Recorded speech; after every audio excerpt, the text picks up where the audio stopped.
call the meeting to order. And the first order of business normally would be last month's minutes, but I'm going to take a couple of minutes first. We had a bit of a flap a while ago about whether something was in the minutes or not. And we should have probably had a copy of those minutes with us, but we didn't. And we found out after the meeting was over that, in fact, the item that was alleged not to be in the minutes was, in fact, in the minutes. The only problem with all that is that our staffer, Denise, who generates the minutes, was subjected to some pretty nasty emails from people who've been watching on TV. And they saw the fact that if something wasn't in the minutes, and they jumped all over it. And we need to, in the future, make sure that that doesn't happen. And I'm sorry, Denise, that you went through all that.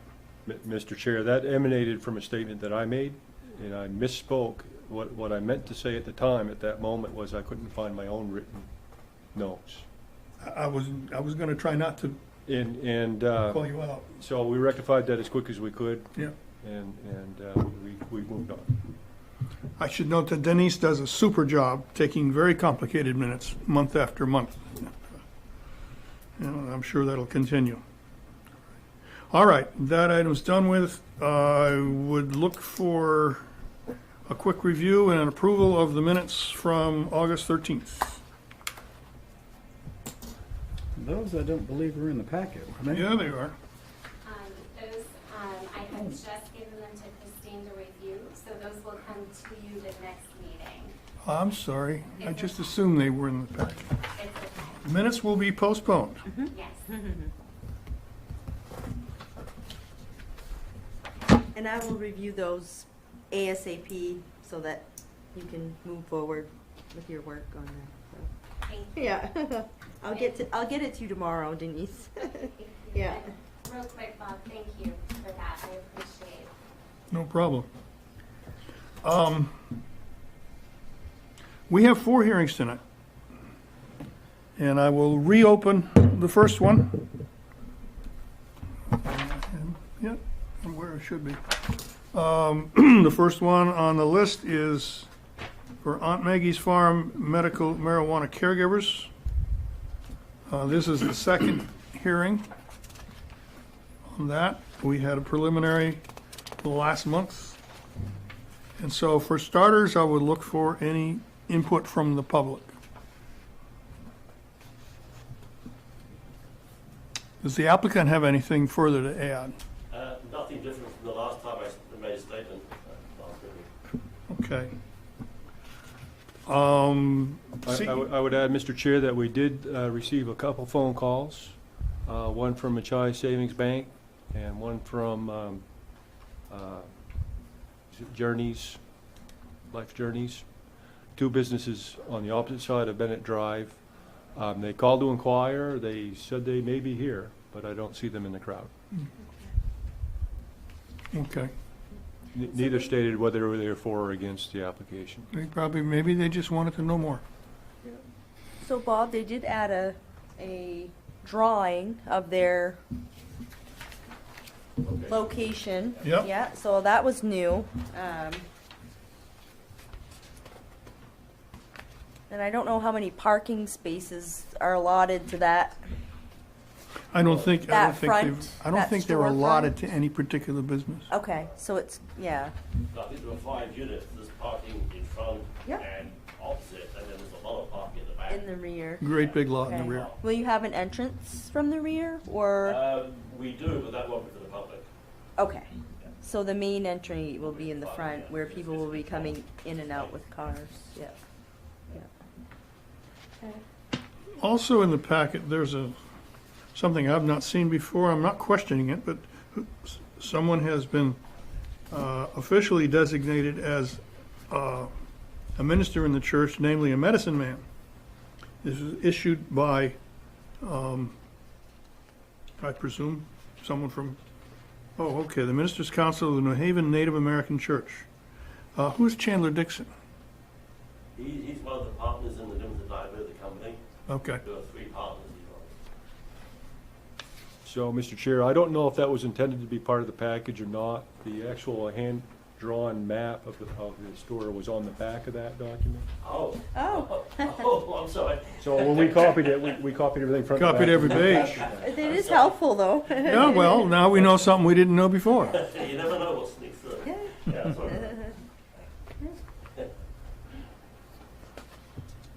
Any members of the board have further questions or concerns? One thing I was looking for was a lease. Since the owner of the property is not the entity that's applying, It's right and we here. I was just gonna say, it's in the package in case anybody missed it. So, Mr. Ellis did send us a tentative lease. It's not a signed lease at this point because they're waiting on our action, one way or the other. But they did put up earnest money to pay for that consideration. So, they not only have a business plan, but they have an interest in the property. They put money down, which will be forfeit should the effort fail. Okay. Anyone else have anything?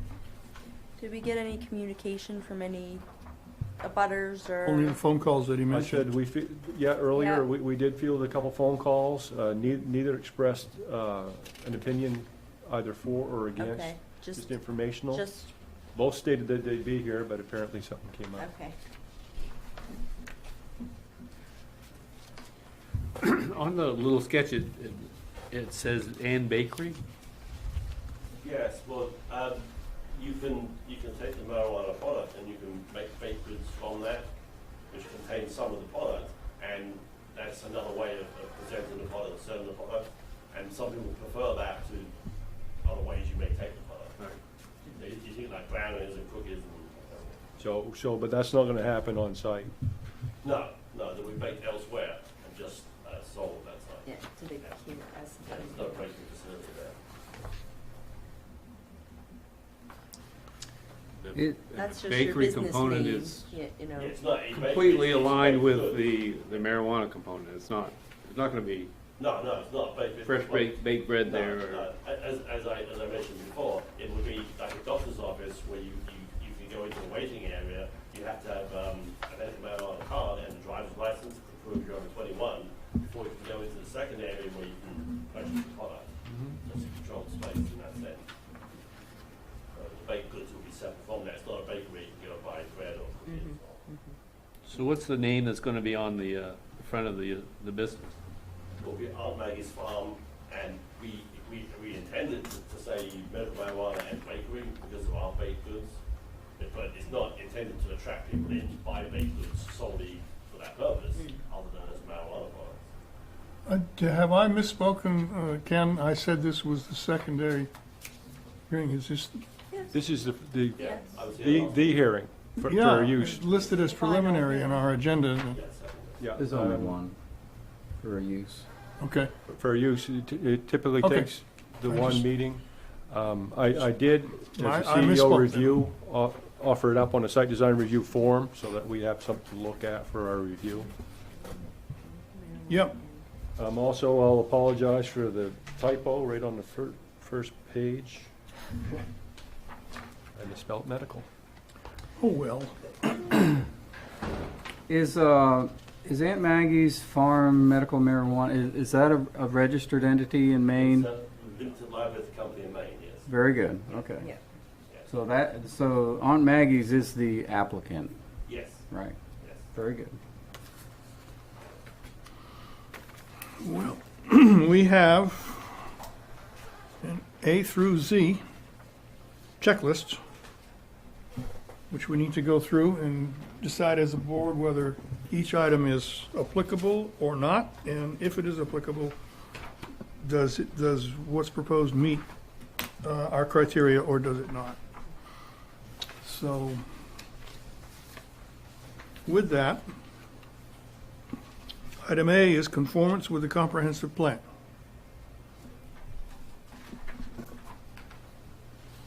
Well, there's really nothing in the comprehensive plan, there's nothing in the use tables that covers this.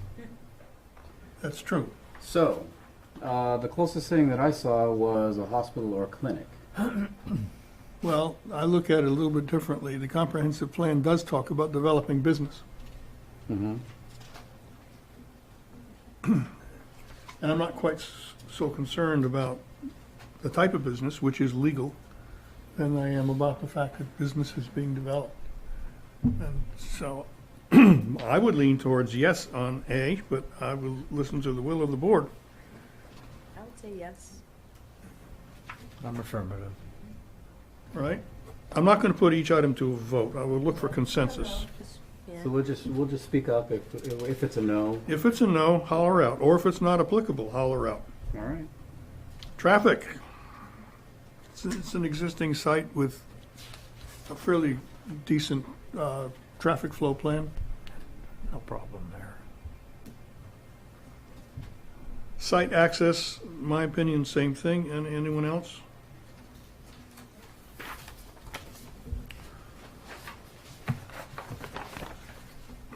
Parking and vehicle circulation, I think we just covered that. Pedestrian circulation. Don't hear anything. Site conditions, this is an established site. I propose that open space is not applicable. That has to do with new developments. Sewer and water are part of the infrastructure. Emergency vehicle access is what it is. That building's been around longer than I have. Waste disposal, well, that's under individual contract, or perhaps the landlord has his thing for the whole building, I don't know. I think he handles the whole building, all they Right. need. Buffering, again, is one of those things that deals with new site developments. I don't think it's really applicable here. Nor is natural areas. Exterior lighting, well, the place has been well lit every time I went down by. And I think there's right down on Bennett Drive, there's some pretty powerful streetlights as well. Do you have any special regulations for your lighting with the state? Lighting is required on the outside, also security cameras, et cetera, Yeah. so we'll be putting that. We'll be putting that in. Yeah, so there will be echo back. At the back door also, which is not for access, it's for security. Are you mandated to have a security system? I know you got security cameras. It is part of the regulations. It is? State, yeah. That's what I thought. Yeah. Yeah. Good. Has to be secure. Stormwater management, erosion and sediment control, and buildings and existing landscaping and infrastructure. Those 5 items as a group are all Not applicable. either non-applicable or just they pass because nothing's new.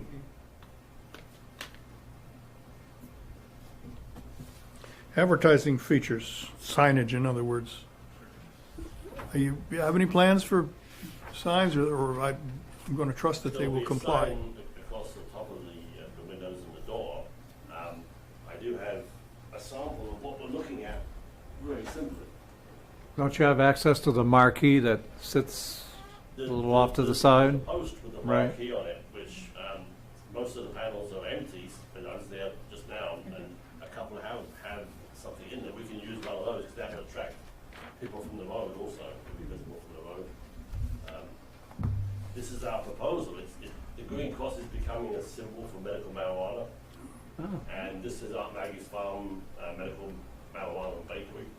Just very simply, and then possibly phone numbers or whatever else we do on the side. It'll be very simple. We'd like to have a cartoon Aunt Maggie, but that's illegal. It really is.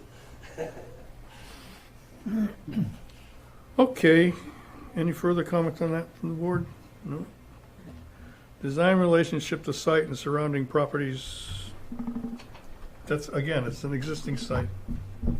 Scenic vistas in areas is not applicable. Utilities, hey, they're there. Mineral exploration is not applicable. General requirements, page 859, are met, in my opinion. And item Z, phosphorus export, not applicable. No plans. unless you find some in the road sand. Does the board have anything further? Then I will look for a motion. Mr. Chairman, I move that the board approve the use plan permit application as submitted. I'll second that. Okay. We'll start with Christine. Yes. Yes, Frank? We have a little discussion first. Sure. In our staff review, the chief of police offered up that this may actually be a recommendation that goes to council for final decision as part of state statute. Why did that not happen when we did That note was included in your package. Route 1? No, when we did the Route 1 medical dispensary, I don't recall. Is that the That issue coming up. highlighted thing in our package? Yes. So can you point out to us what, That just came to my attention when the chief offered it. Number 3, municipal authorization. we may not prohibit any caregivers? Is that- Right. To me, that's what this said. Yeah, I didn't see anything in I that didn't see anything. highlighted So we section are that would require it to Not go to council. prohibiting. If that's the feeling of the board, that's what I'll roll with. I was just stating what was presented to me. In fact, I would add to that, if you accept that a clinic is a similar use, that can be approved by you without even coming to the planning board. And again, Dan mentioned that earlier. I had not considered that. This is kind of new territory for us. I think we've gone through the review, so the board can vote, or you can vote to leave that to me, apparently. Well, let's, for now, continue down the road we're going. My opinion, I don't know where the police chief is coming from on that. It may be something that he would like to see, but he'll need to get it put into code. Yeah. I agree. It may be that he saw recently that the Presque Isle City Council approved 2 of these medical outlets. And they may have different set of ordinances. It was related to his concern about a retail store front. How so? Associated with marijuana. So, well, this is medical marijuana. Again, the highlight section says we shall not. We cannot, Right. we cannot prohibit. But under home rule, we can if it was a storefront for a commercial Where does it say venture. that? Where does it say that?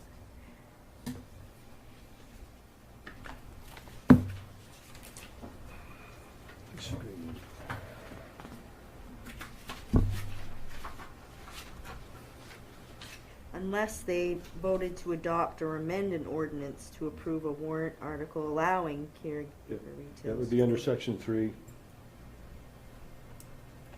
Municipal haven't done that yet. authorization needed. Right? So the municipal authorization that, again, and this was the chief's take on it, would mean elected officials.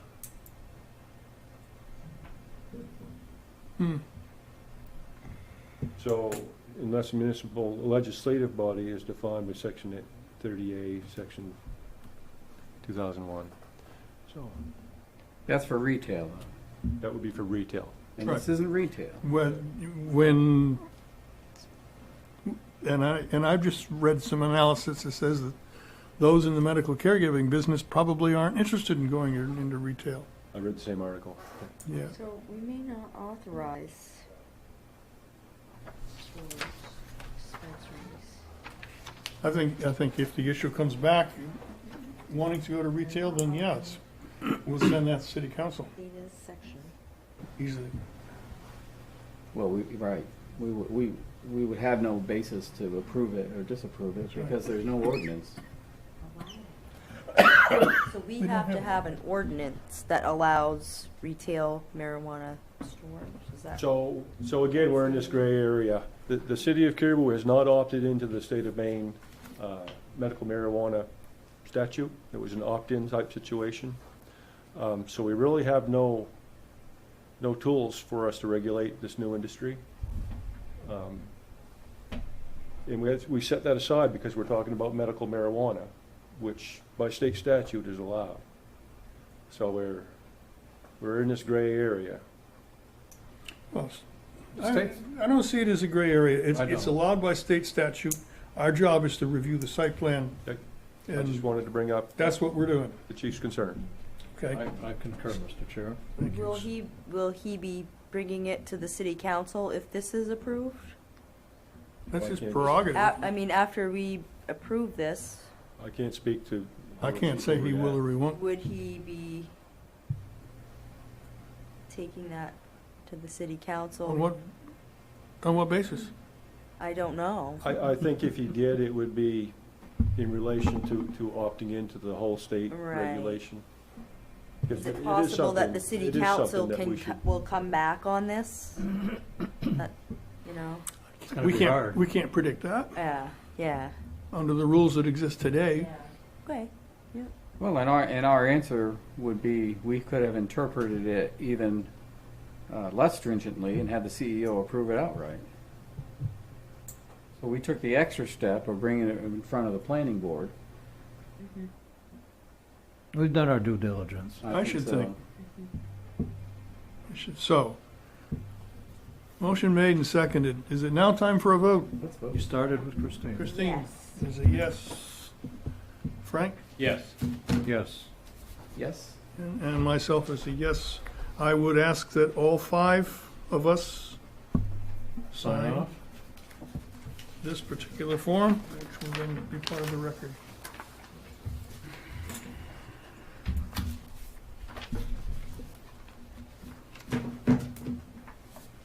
Now, in the interest of not making another blunder, the next hearing is, and this also is a one-time, is it not? Correct. This is a one-time hearing. By the way, the prior hearing is closed, and I will open a new one. This is a one-time review for Kyle Anderson, who wants to open a small engine repair shop, on the West Presque Isle Road. And we have a packet that refers to that. I would note that the map showing where the residence is, somewhere, the last sheet in the packet off of Google Earth has the road labeled Old Washburn Road, but it's not. It's West Presque Isle Road. Again, my problem, my fault. You do that, kid? I did. At least I spelled it right. I caught that, and I went back and looked through the whole packet again, and said, which address are we at? That will be repaired. All right, is the petitioner present? You're Kyle. Yes. Would you have anything to say? Hi. It's a good moment to advertise. Yeah, Small- this is my small first review. rodeo, guys, so. Yeah, well, apparently it is for us too. So Mr. Anderson is going to do small engine, or proposes to do small engine repair as a home occupation until such a time that it might support him wholly. He'll continue with his regular job until that time. And I would note that we really have a lack of small engine repair around unless it's a specialty shop like side-by-sides and Yeah. things like that.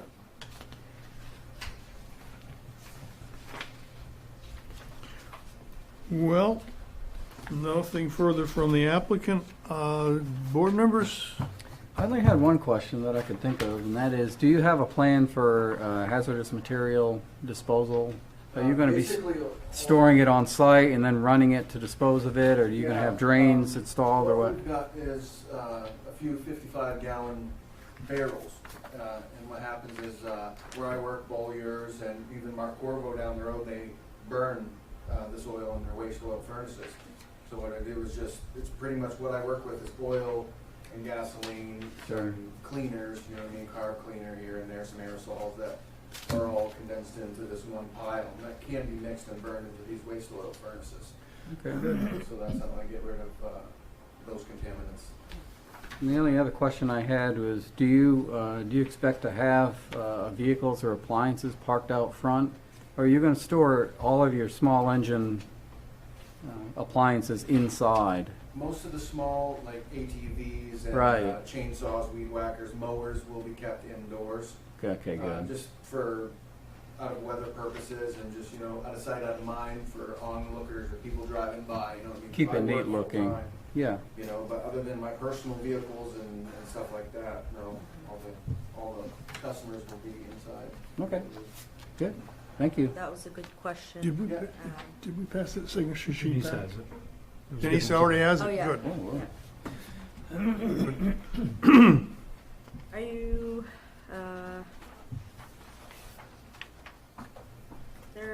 what do we have for a sign?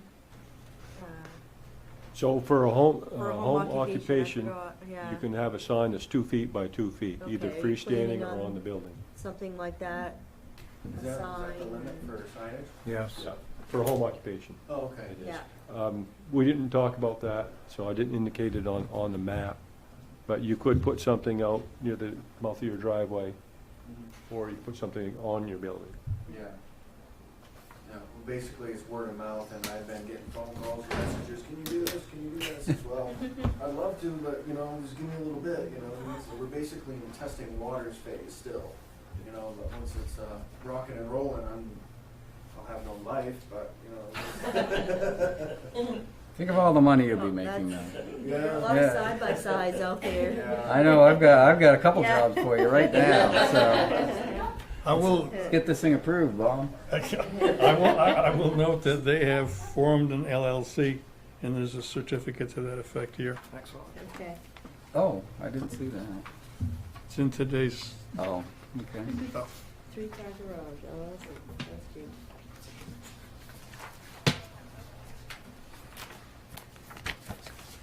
You know, you need a separate insurance. Okay. Your homeowners excludes that. Okay. I'll let Mr. Bagley go down A through Z this time.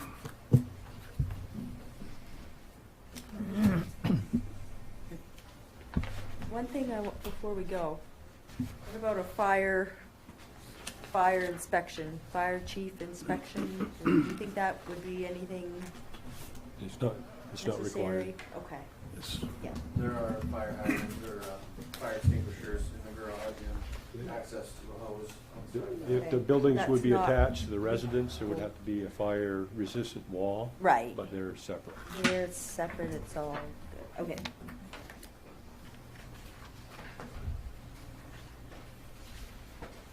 You want to use mine? No, I got it. It's just, this is what you've got in mind, right? The application and the criteria on the application? Well, the We're looking at CEO page- review, Yeah, we're looking at page 16. page 5 of the CEO review. Well, I think we need to be using the review criteria for the home occupancy application. It's on the application itself. That's fine. I provided the review as the format that we've been using separately. Yeah, You see what I'm saying? Yeah. Well, it's on here. The criteria for this is, it starts at the bottom. So it's hand-labeled, page 16. So the site design review criteria don't really apply. they don't apply. All right, then we don't have to do that. But we should go down through these, right? Have at it. Okay, so we're on page 15 of the packet. And then down at the bottom, it talks about all the things that are blank, and I'm just assuming that's all not applicable. That's why it's not filled out, right? Yeah, it's just basically a dry building, no water, no sewage, nothing, Right. no surrounding water. Okay, top of 16. Does it require a fire marshal office inspection? No. Plans reviewed by the fire chief? Not required. Automatic sprinkler? No. And fire detection system? No. And this is what you filled out, right? I believe so, yeah. Okay. Your signature's on the bottom. Was that? Your signature's on the bottom. Okay, yeah. So in the package, a copy of the deed to the property. Yes, there is. Names and addresses of all abutting landowners, It's there. and that's in there. Copy of the tax card and tax map, that's there. Okay. Yep. Page 15. And a complete plan of, set of plans, graphic scale and north arrow. You've seen the pictures and the tax maps.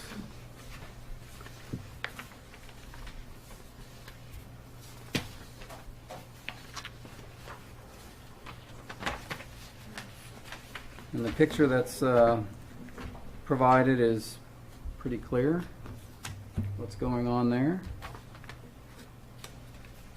Location and dimension of any existing or proposed easements.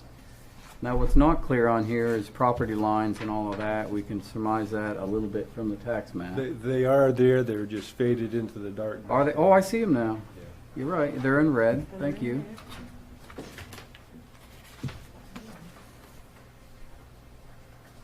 Size, shape, and location of the buildings, existing or proposed, they're all there.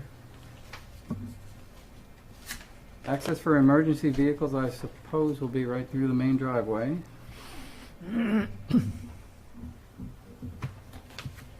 Old Washburn Road is, Actually, Incorrect. it's east-west, Yeah. East Prescott Road. West, excuse me, West Prescott Road. okay. And there's no treatment of landscaping or buffers, you don't plan anything different there. Storage areas, fences, signage, and accessory structures, as shown in the picture. And then signage and exterior lighting. And as stated, there won't be any additional lighting or signs for now, right? But maybe you'll do No. a sign later. No, it's Okay. all word of mouth. I do have two exterior security lights on the garage at night. Yeah. Okay. Top of 17. We need to confirm that only residents will be part of the home occupation. You won't want anybody Oh, no, outside the no, no. home. Just you. Sole proprietor. Okay, so that's a yes. It'll be carried out entirely within the accessory structure. It looks like that's the case. It doesn't occupy more than 50% of the total floor area or up to 100% for the garage, which you meet that. No client or customers shall be allowed on the floor other than the first floor, ground level. And you only have one floor in that building, right? Noise, vibration, smoke, dust, electrical disturbance, odors, other nuisances are not permitted. It doesn't look like you have anybody real close to you. And for what you'll be doing, there's not a lot of heavy equipment operating. So I think that's good. Just anybody speak up if you disagree. So we'll say yes on that. No on-street parking. Doesn't look like you need it. So that's a yes. And all means of egress and ingress are consistent with the Light Safety Code 101. They're all at ground level. What's that? They're all at ground level, so. They're all at ground level, Consistent. right? Come in and out the main door. So I think that's a yes. Any other comments or questions from the board on the requirements checklist? I would ask where the nearest neighbor is. If you look at the Google map, you can see on the bottom part of the page, a lot of space, but I have no idea what's, The other I side. think you can infer that a bit from the tax map, Frank. that would just show you the property lines, right? Is there a house? Is there a that house? ties I it? can't remember, I think it was Paula or something like that. She's introduced herself to me. I've been on the premises for a couple months now. But I mentioned it to her as well. She says they shouldn't give you a problem and it should be commercial because Mark Corvo was right up the road, blah, blah, blah. And she's never, I run the compressor Yeah. at night. and I've She, never had any- she's 100 feet away Yeah. easily. But lights off. Is that at a night. standard, 100 feet? I don't believe that is a standard. You have There's a bu- noise you have standard. plenty of buffer, I mean, I think There's a every setback side. standard. Everyone's well within the setbacks.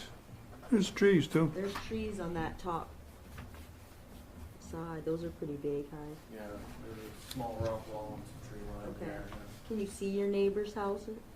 Through the trees, but she's got a garage, and then it looks like, a house on the other side of the garage.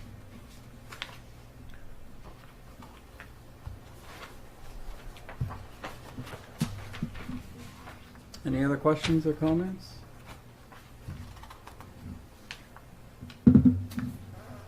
Mr. Chairman, I defer back to you for a call for motions.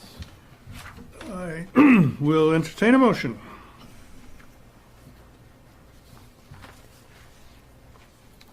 All right. I would move that we approve the home occupation application for Kyle Anderson of 3-car garage, as presented. I'll second that motion. Moved and seconded. Any further discussion?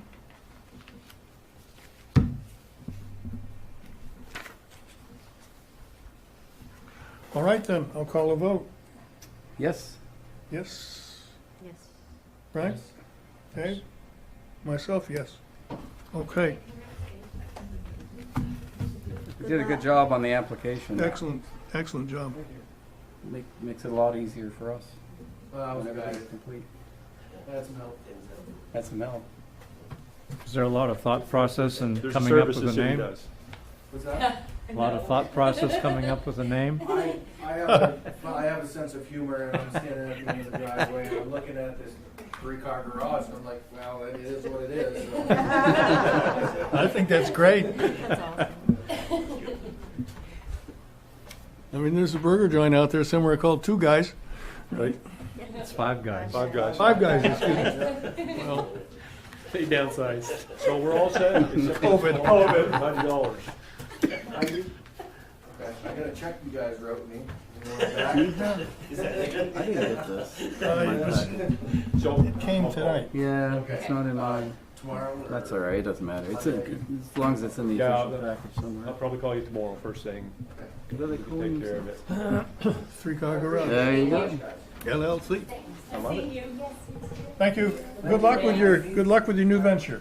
Up to you, do you want that? Or you good? Maybe from the record. You can have Okay, cool. Thank you so much. it. Okay, you're welcome. You guys are awesome. We like to hear. Have a good one. Okay, that hearing is closed. Thanks for coming with me too, right? Yes, we are. Yes, sir. You're welcome to stay and watch. It's a public hearing, so. It's you fun, can- but it's not that much fun. What's the process going forward? Just I'll give you a call. We'll make sure that yours is signed. yeah. Make sure that you paid your fee. I was looking at the wrong one, that's why. We're good to go. Okay. So we'll come back and collect it, or you would mail it to me. I'll call you and we'll discuss it. Yeah. Okay. Okay. Thank you. Have a good night. And Have a good night. Thanks, ma'am. Yeah. Good luck. Yeah. I have it, Bob. Okay. I was looking at the wrong packet. That's all right. There we go. Well, it's good that we've been separated here because we need the room. I know. There's a lot of stuff. We usually don't have to do 4 hearings all at once. Yeah, I had dinner before I came. For a Wish I change. had.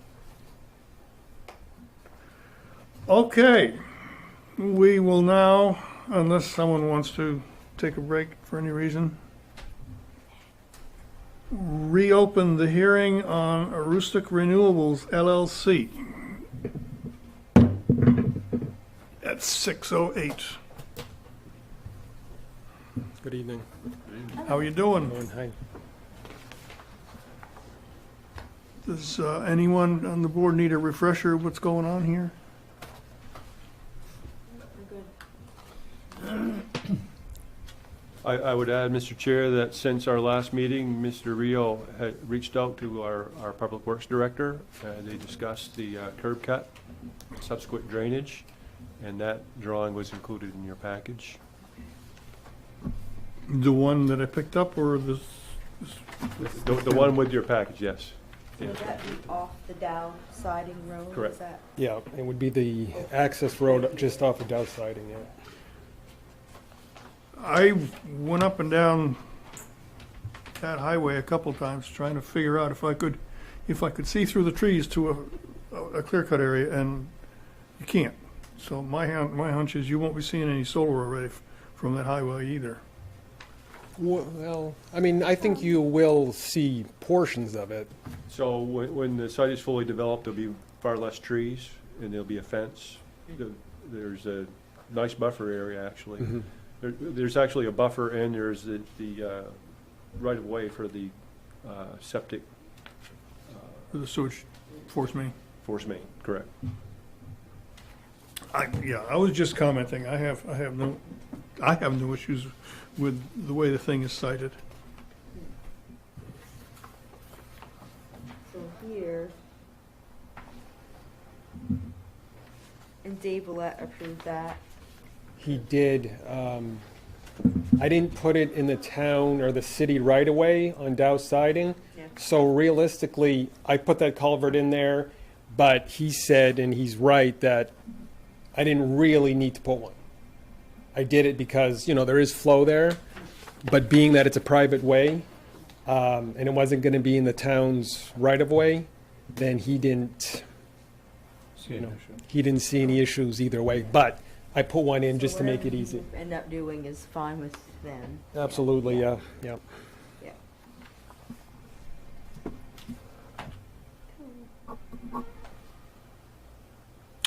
Anyone have any further questions for the applicant? Is there anybody here present that was not present for the initial one, where the bulk of the package was provided? I think we were all here, I think right? we were all here. Yeah. Okay. Everybody was here. Mm-hmm. So all of that information's on file, and this Yeah, that was the just only. appends what we've seen before. Augments, I guess is a better word. I mean, it's a pretty good lot for this type of use, when you think about it. The lot really wasn't being used for anything, so this here is putting it to use.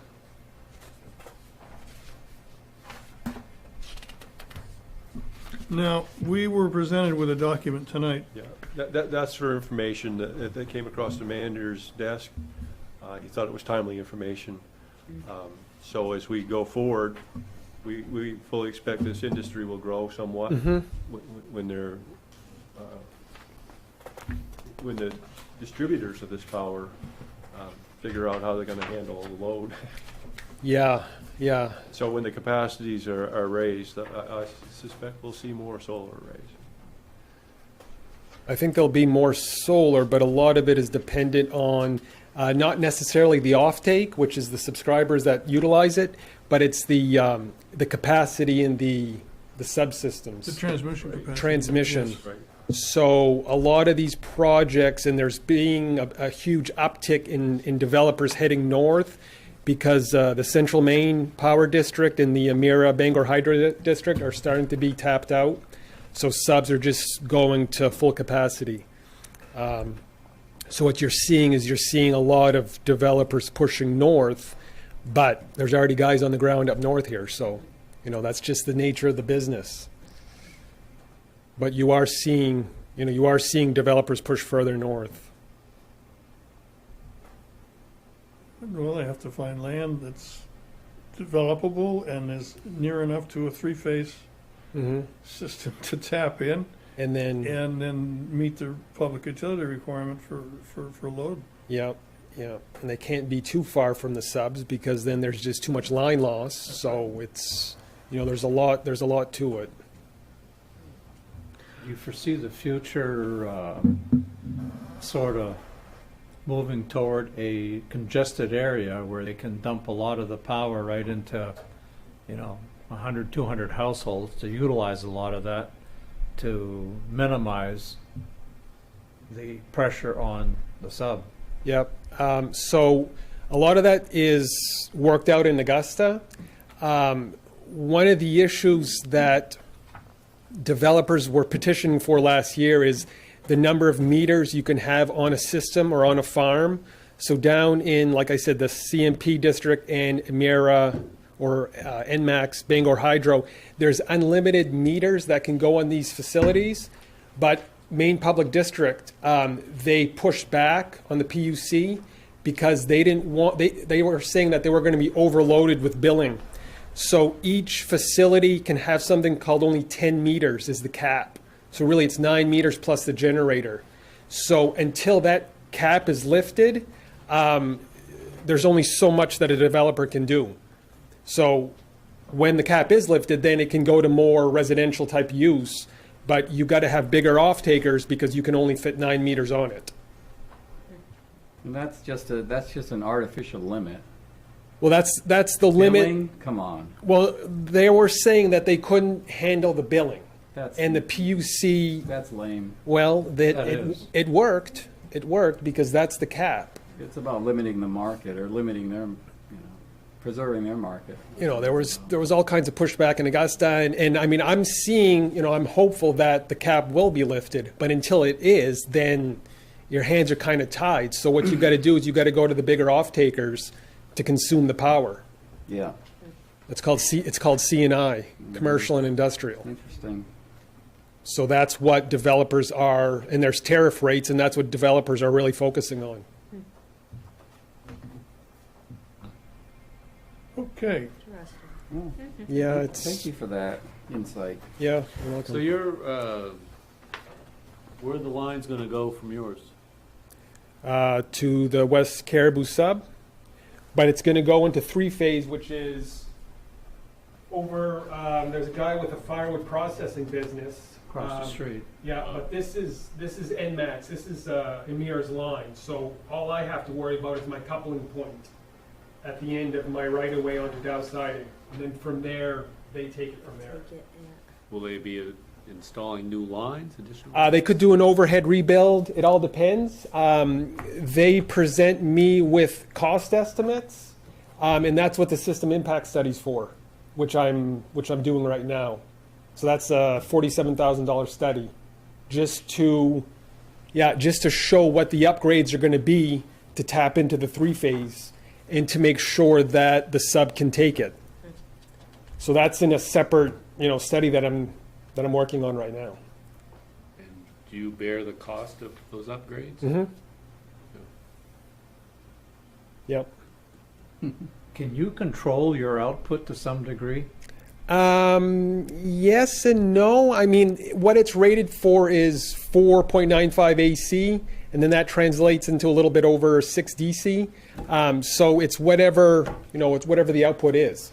There's inverters and stuff that work to control the system. But it's, the independent system operator is the Arustix version of the ISO New England. So they're the ones that really control the flow of the electrons, okay? So they're the ones that really oversee the operation of the power going into the grid. Now, if they were to mess up, Which, okay, yeah. can they force you to shut down temporarily? And are you able to do it? Oh, yeah, you can do that. I mean, it's all dependent on, like I said, New Brunswick Power puts a lot of power into the grid. So it's all whatever the independent system operator decides, and that's why they're independent. So they're not taking any sides of the power producers. So they pretty much operate it at however they see fit. And that's the same thing as the ISO down in southern Maine. But the ISO is all the southern states. So obviously there's no interconnection to the southern states up here because we're not connected. So they have their own grid operator. So they operate the grid. So once it gets to that coupling point, it's pretty much, it's their responsibility. So I mean, there's a lot to it. So it's just, A lot of bureaucracy. Yeah. But at least we've come this far. I mean, we could be back 3 years ago, which was Right. not good. So Right. the cap, or the limit back then was 660 kW, and now they brought it up to 5 megawatts. So I mean, that's huge. That's a big shift. Oh, yeah, that's huge. I mean, it makes it worthwhile for developers to pursue these projects. So, Mr. Chair, we did get one phone call Did we? from a lady, and her only concern is, why am I getting this letter? Oh, And I explained, and she says, oh, well, that sounds fine, so, Thank you very much. yeah, have a nice day. I'm sure she feels good because she got the letter. Yeah, I'm just coming from Madawaska tonight, and I had another hearing, and I mean, there were no one showed up, and the abutter sent letters saying this is fine as far as we see, so No noise. no A lot noise. of neighbors, yeah. Yeah. Okay, let's move this process along a little bit if we can. Anyone want to volunteer to go down through the list, Christine? Why, sure, Bob. So, let's We see. have a copy of the CEO's opinion on all these. So we've already gone through A through N on the preliminary review. Preliminary review. So now we'll be thinking on our final review, we need to go A through Z. Yeah. Okay. So, for the final site design review criteria by our planning board, does this project conform with the comprehensive plan? And it does. Would you agree?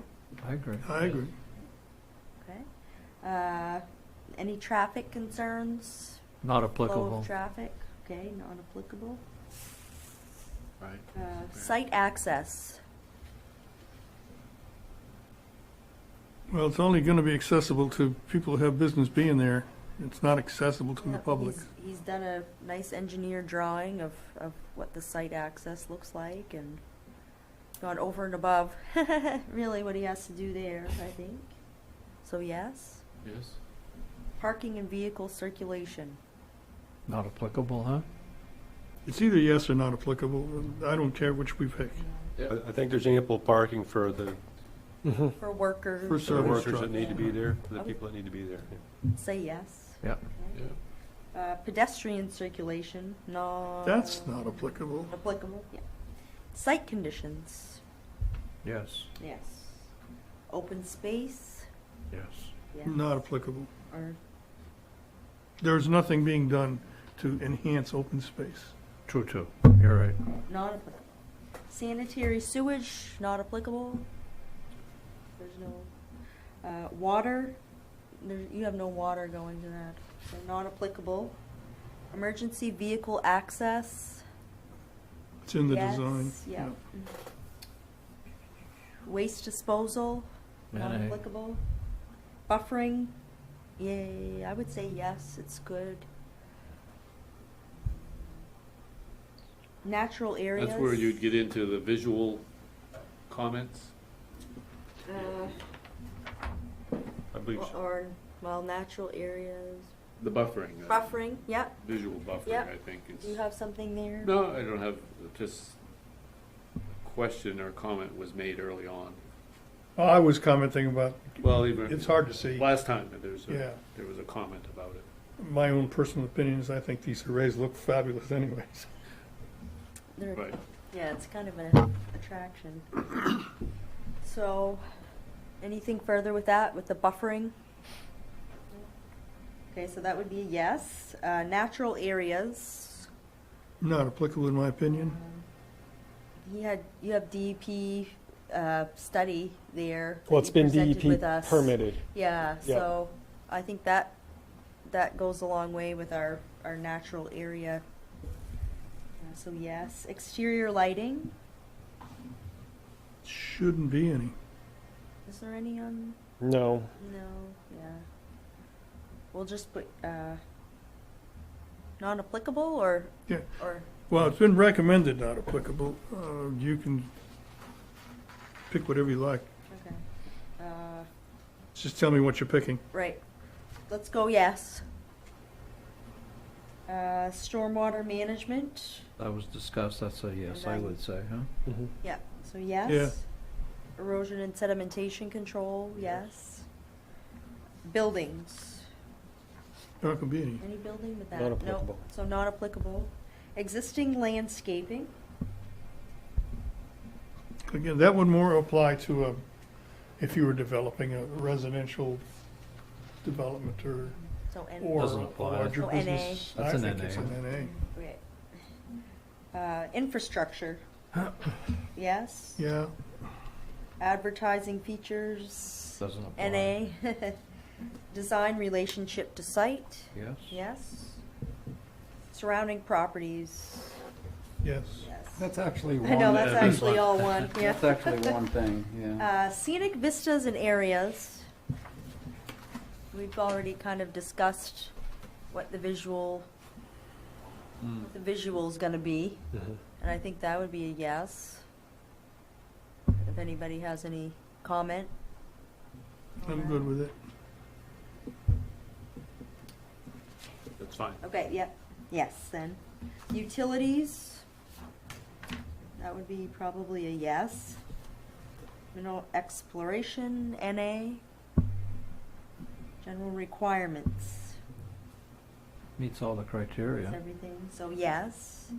Phosphorus export, Addressed. NA. or- No, the yes, it would be in the design.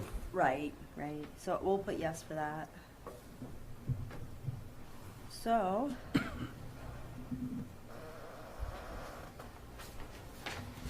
Motion, Mr. Mayor? further, I would entertain a motion. I would motion that we accept the final site design review as presented and discussed. I guess I'm entitled to second a motion, so I'll do it. Motion made and seconded. Any further discussion? I'll call a vote. Yes. Bagley? Christine? yes, yes. Yes. Frank? Okay. We're all good. I am also a yes. Thank you. I would So add that Mr. Rio and his partners have been excellent to work with. Yeah. I can see that.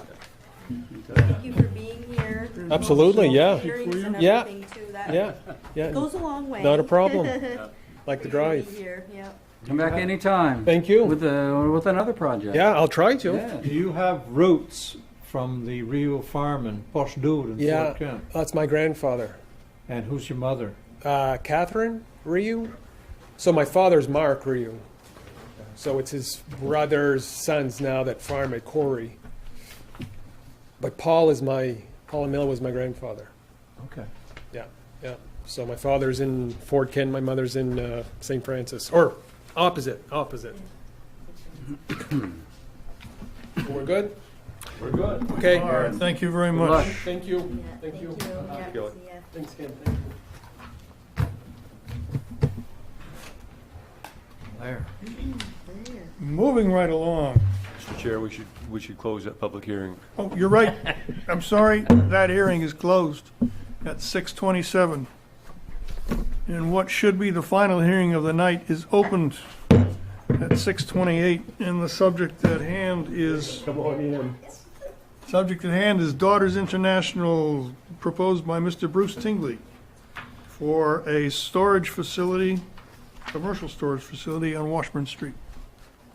We had the preliminary review last month, and as I recall, that went fairly well. So, do you have anything new for us to tell us about? No, I'm just getting anxious to get started before Yeah. winter hits. That's right. And the leaves are starting to fall, too. Goes in there. Any board members have anything to ask of Mr. Tingley? I just have a correction to make on the application itself. I was researching your reference to the Registry of Deeds, and you listed the prior one before you bought it. Yes, because that's all I had to go by was the plan, and So the number should be, instead of book 4848, page 223, when you purchased it, it's 5949, page 111. I think that needs to be changed for the record. What was that? In the What was the application. book number? Ken had it on his, correct on his You did? review. Ken's review with the, in the red. Oh, I haven't seen that yet. Yeah, he corrected that. So you caught that too, Ken, it looks like. Yep, there you go. We're good. Yeah, We're good. that. Good point, good point. Just to be legal. I want to give you permission to develop somebody else's property. Yeah, I don't want to be on anybody else's. You want to pay their taxes? No, I don't.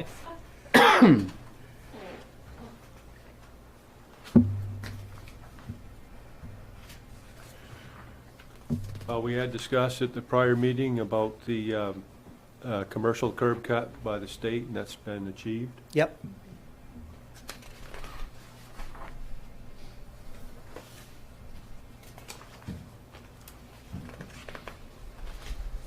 Now, I'm going to need to have my memory refreshed here. Did we go through the concept plan last time? Yes. Do we have a record of that? Because this particular application is not marked up for the concept plan review. Well, it's just a question of which copy gets copied for the packet. But yeah, we did go through. Do you remember if there were any issues that we needed to ask him to go off and?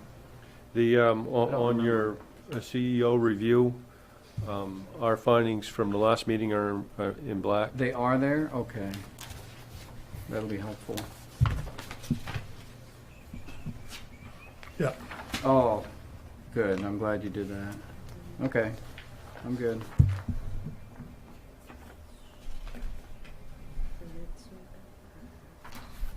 So we had a few things that weren't complete that we're looking to see today, right? That's items 5 and 6. So item 5, we know that Matt Kraus Yep. will be doing the building. So what is this map on the end? Because I see stormwater management, erosion and sediment control, finished grading plan, and site improvement detail. Ken lists as not complete. And so So we what's took this Mr. Tingley's notes, and I put it on a GIS platform Okay. and made a map. Okay, so you've done this.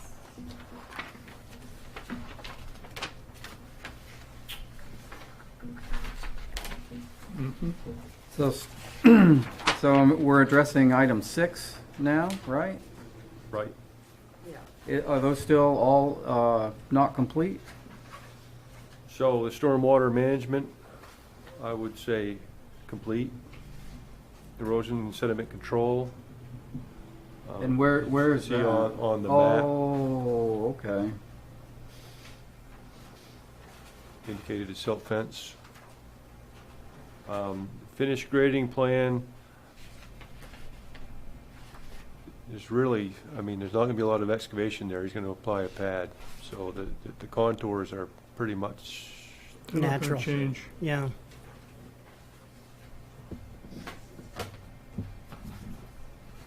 site improvement, you can see the site details proposed. And the structural plans, what we have are hand-drawn elevations, front and side. And we have details regarding the truss system that will hold a 100-pound snow load.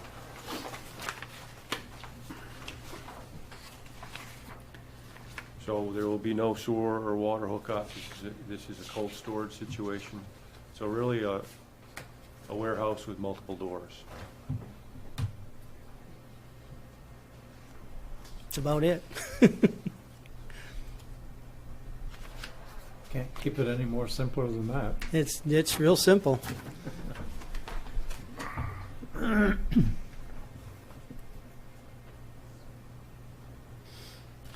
Yeah, I have to say, I'm not thrilled with the completeness of this plan, especially with the drawings. I agree. The stormwater management, erosion sediment control is not engineered. That's all done by the state. That's state approved. They own the right of way all the way down through there. They own actually, they're taking up 8.8 acres. But as far as the site plan, your driveway needs to be certain dimensions. So we need more of an engineered plan that tells us the dimensions of your circulation for emergency vehicles or traffic. Well, that was, the state come out and told me what I could do there was 20 feet wide. Right, but as far as stormwater, erosion and sedimentation control, finished grading plan, because you are disturbing topsoil or natural, Yeah, I just. you know.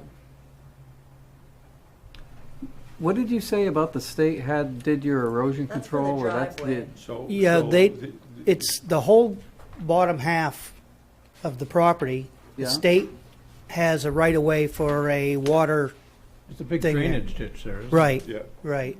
so there's a culvert that crosses there at the state road, and that drains the field across on. And that's this right of way here on the bottom of this map? Yes. Okay. I don't know. Does that, And the does that railroad really tracks- meet our standards, Ken?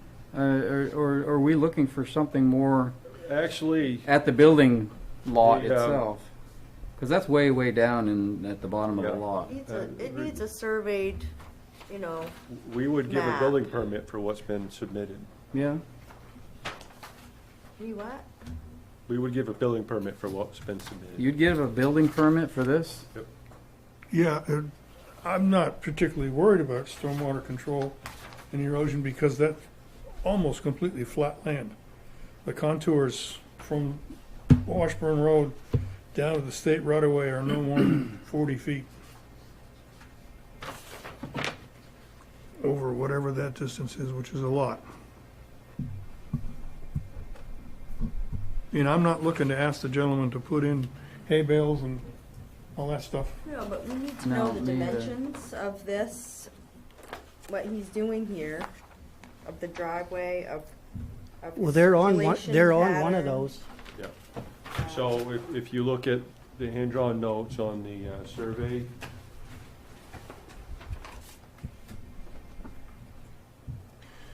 from our earlier review. 100 feet from the road, 60 feet from property line, How much 300. area are you disturbing here? That's, Less than an acre.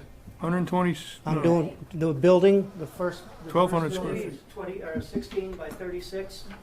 That's my building mm-hmm. there, and the And other then one you're is building something back here too. this one here is 20 feet wide by 60 feet long with 12 doors. Okay. So are you building something back here Yes, too? I've already got permission to build a shed back there. Okay, so how are you gonna get there? Is there a driveway? There's a driveway that goes all the way back to there. This is all gravel. This is all gravel, Okay, and this is all gravel. Okay. 15 feet around the building pad, that's Okay. all. so it's all been, Right, I'm graded ready to and pour concrete everything. here in another week. So. okay.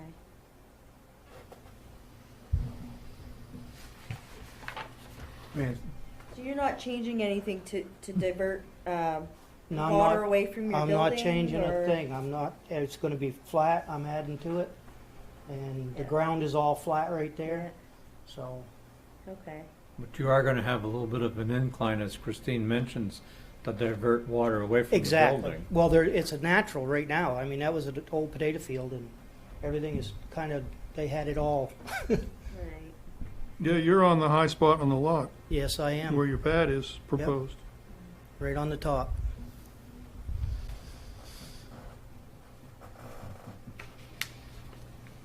I think the risk is low on this to approve it with what we have, but I want to make the point again that I think our standards ought to be a little bit higher in terms of what we're willing to accept for plans. This, in my mind, doesn't cut it.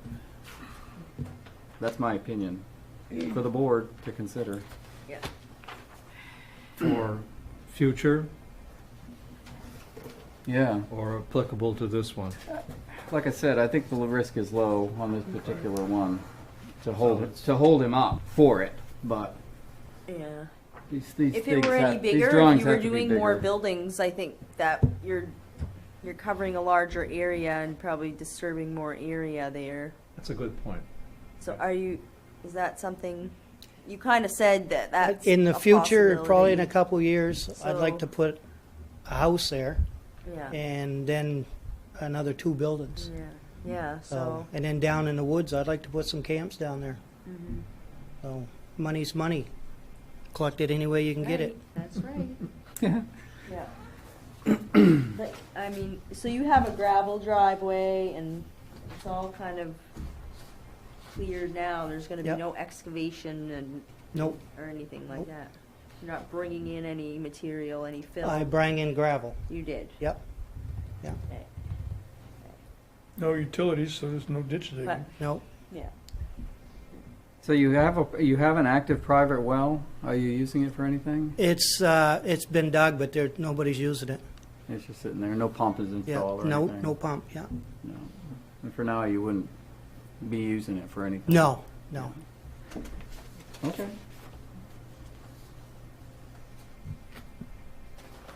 Pressure wash the light fixtures, which is gonna attract bugs. For that, you get to go down the list. I do. All right, page 39. Yes, sir. Final site design review criteria. Here we go. Does this conform with our comprehensive plan? Yes.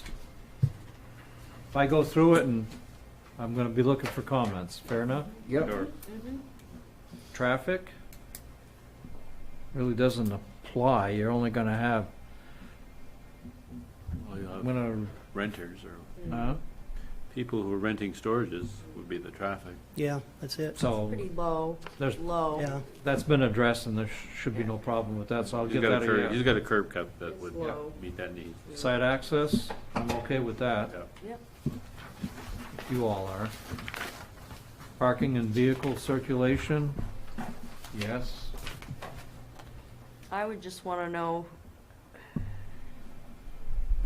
what his dimensions are for around, going around. I put it on one of them. It's 15. Okay, Yeah. 15. It's 15 feet for a drive around here. This could Okay. be a circle.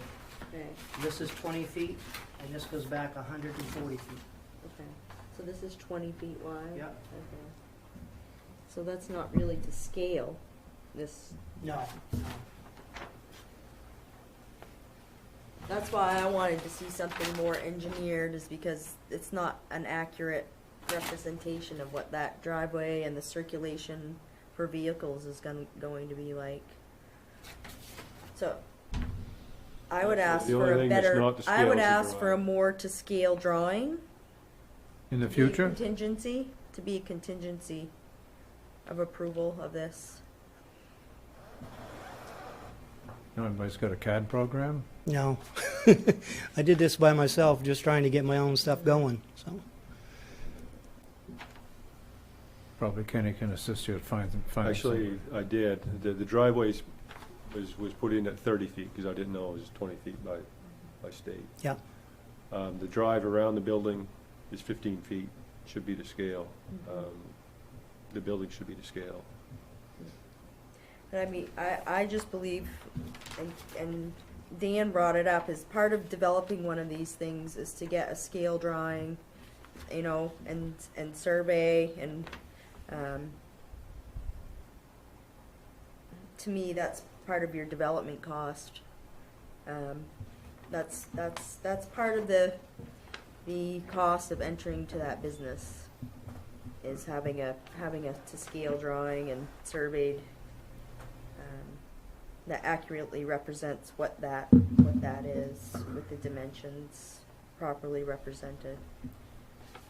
If there's, and I would just add to that, and it's really for the, it's really for the benefit of the people of the city, because we have to have an accurate record of what's being built and what's going in there.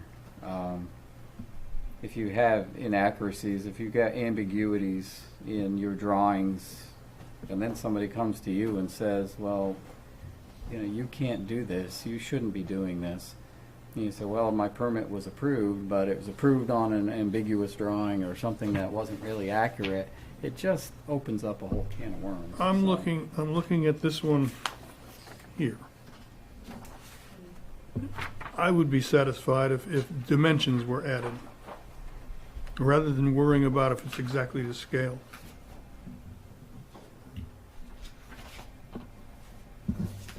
Just on the drawing, note that the driveway is 20 feet, or it's 15 feet, or whatever. And at least one dimension from a property line to the side of the building. We can infer the rest. 2 dimensions, one from the road, one from the property line. There should be one there because I Yeah, that's an even I tougher. cross-referenced it from the well Yeah, but and the road. that's an even tougher one to figure out. It's But, you know, you, it's more hand-drawn. we saw the drawing that Mr. Ryu presented for his driveway into that solar array today. That's the type of drawing that you would want to see coming from. Yeah. But the scale Coming of these, into the this. scale of these projects are really, I can't agree that we want something of the magnitude that Mr. Rio presented. He's a multi-million-dollar project. This is not. And I just don't see why, how the city is going to benefit by putting this gentleman through the ringer, other than adding a few dimensions. I want an engineered or a surveyor drawing.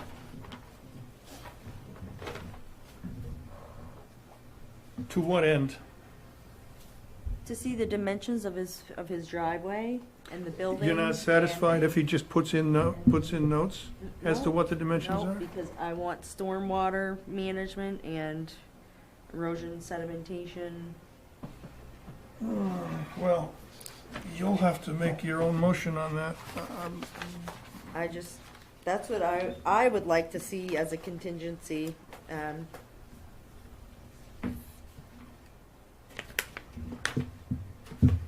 Because we do require it for other projects. Such as this. We require enough information to approve the plan. It doesn't necessarily always have to be an engineering drawing. So if we can understand what's going on, in my own mind, that should be sufficient. Especially for a low-budget operation. I don't think there's anything to be gained by having an engineer come in and add dimensions to this drawing when Well, the applicant could add those he can dimensions. say, we don't know what he's saying. He can do more, or he can do less. What do you mean? We don't know the dimensions of this from this drawing. We want. Oh, excuse me, we have a want scale. him to do what he says he's going to do and have a professional plan. There's to a do scale on the that. drawing. It's not to scale. Okay, so that's not the You know, scale. as far as the building, So 20 it'll by be 60, well, that 20 is not the same as this driveway, which he said is 20. So I want something more professional. All right, I'm not gonna argue with you. That's my If the final. board agrees, you'll need to make a motion. Yep. And if the board agrees, then we can put it in as a condition. Yep. Shall I continue? Yes, please. Pedestrian circulation? Not applicable. Site conditions? They're okay. Okay. Open space? Yes. The next 3. Open space through water or NA. Right. Emergency vehicle access? It's there. It's large enough to accommodate a fire truck or an ambulance. Do we know that for sure? They've 20 been out feet? there before. 20 feet? Where does it say that? On one of these drawings, it does say that. I just can't tell you which one without going through them all. Exactly my point. We don't know. Okay. I'm not going to I'm say gonna- another word about it, but I'm gonna I will take- make a motion at the end of this. You're entitled to, but don't keep throwing it up. We have work to do. Waste disposal? NA? Buffering, Yeah, those 4, waste disposal through lighting, are recommended NA by the CEO. buffering, he has planted a row of trees, although he's got 10 of them that died. Yeah, I'll go with a yes on that. Natural areas, yes, No, not part of the plan. not part of the plan. Don't apply. Exterior lighting, it's all solar. okay. There will be lights on the building? Yes, Every, every door is going to have a light over it, every door? Like a carriage light or an overhead? overhead. They're all solar. It's $200 and some a pop, so. Well, happy with a yes on that. Yes. Storm water management. I'd say that's been addressed, with it being relatively flat and slight incline away from the buildings to divert the water. Yes? Mm. Okay. Erosion sediment control. I think it's okay. Okay. Buildings. Yes. Exterior landscaping. Existing landscaping, I'm sorry, what did I say? exterior. Oh, don't have my glasses. Oh, okay, not applicable. Infrastructure. Well, the only infrastructure involved is Washburn Road. And the state has, And his curb cut, which they've approved. right. So that's a yay. Advertising features is a, so doesn't really apply, but we got that as a no. I'm okay with that. You all are. I don't know, will there be signs There's going to be a sign on the building. on the building itself? I haven't even advertised. I got 10 people calling me constantly. When am I going to start? Yeah, it's a good problem to have. Design relationship to site, we okay with a yes? And surrounding properties. The scenic vistas and areas. NA. Not applicable. Utilities. It's a yes. Mineral exploration, not applicable. General Did you requirement. say, did you say NA on utilities? Yeah, Or did you say yes? I said a yes on utilities. I Yes. just missed it, that's all. Yeah. Yes? Okay. Yes. Are there utilities? Maybe that should be NA. There's an existing well. That's true. Okay, so yes it is. Thanks. Mineral exploration is an NA. General requirements. Should be a yes. Phosphorus export. I'll put that as a non-applicable item. If we've gone through that, I'd refer this back to you, Mr. Chair. Mm-hmm. Give you a chance to do a little writing. Okay.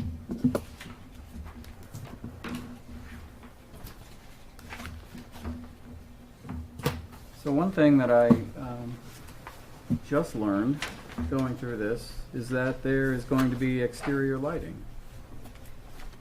Yeah.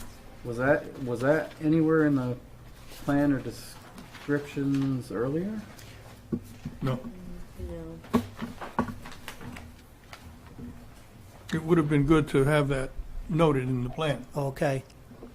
But is it necessary? In order for us to make a judgment, I say it is necessary. We do have Absolutely. a lighting ordinance. If you just leave it open for Daytime use? guess. That's pretty much all it's going to be anyways. Nobody after 7 o'clock's coming in there.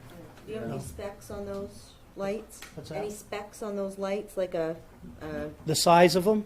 well, just like a sales sheet that shows us the dimensions of the light, how much No, I ordered them lumen it from puts out? online. So when I get them, I'll. Do you have like just the details on it, like just a, It's a timed solar light. That's all they are. Yeah. You can time them so Yeah. that they're only on so long and they shut themselves off and they charge during the day. right. So, I'm but as just far saying, as the like, how much beam, light they put out, Yeah. what direction it goes. Lumens, how many? yeah, I don't know offhand. These are the type of things It- that will come out in the building permit. Okay. These are in the building permit. Okay. So why are we considering it? Again, a lot of these checklists could stem from major development plans, like a housing development Go back to that. with new roads. Yeah, well, we haven't changed it. Yeah. We've got the checklist of all checklists. We're back to the point that we have to modify our checklist. Either that or just understand that a lot of things are NA. Well, this exterior lighting question is a good example of something that is not NA. It's going to be there, and yet we have no information on it. So we're either going to review it and have something to review, or we're not. One or the other. You know. As well as Ken said, it becomes an issue for the building permit.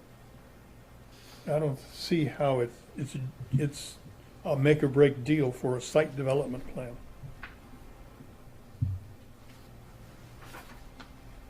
If I was doing a housing development, It can be a contingency on us approving the application, Condition of approval.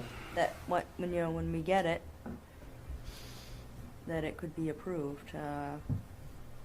well, And that's where I'm going with the, Ken's review here in the red that he did has these things that are not complete or partially complete. which he has stated that So, they were completed after he made the review. Or all but one. I can't dictate what the board's gonna do on this. I just think that we're killing a horse instead of giving it water and feed. And I don't think we should be trying to dot i's and cross t's on a small-scale development that's 100 feet off the road, and almost nobody's ever gonna be there. Yeah, we can't be seen as But standing in it's the way before our- of people doing stuff. right, You but know. it's before our Within board reason. for a reason. It's before our board for a reason, so it's not insignificant. It's something that needs Well, to be looked at by everybody. That's a matter of This opinion. isn't it's not insignificant, or it wouldn't be here. Again, I'm not gonna argue that. There are some projects in my mind which I think should just be CEO. Taking up the board's time, But that's not the way it is. We have to deal with what framework we're given at this point in time. okay, again, you're arguing instead of No. moving forward. Are there any motions have to to be do made what for, we have are there any to do. motions to be made for conditions? I move as a condition for approval that we require the applicant to provide specifications for the exterior lighting that he intends to install on the building. I would second that. Moved and seconded, requiring the light specifications. I'll ask, can we modify that motion to say that conditions met subject to the approval of the CEO? So we don't have to have a planning board meeting about it? Yeah, it's not our review, it'll be for the CEO. Okay. That's a good clarification. Made and seconded. Yes. Yes? We're all here, right? Yes. Okay. Yes. So that condition, I will just abbreviate it as lighting specifications.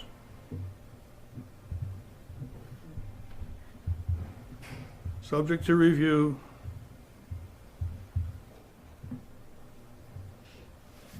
By the CEO. Okay, are there any others? Now I would like to make my motion for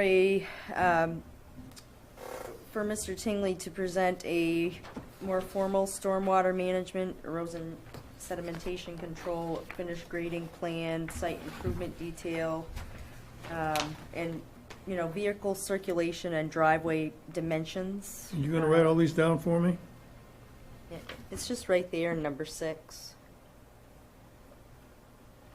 Oh, all right, Those items that were Okay. not complete, and to have a professional drawing made that is to scale, that shows what he intends to do, what the dimensions and the circulation for emergency vehicles is going to be.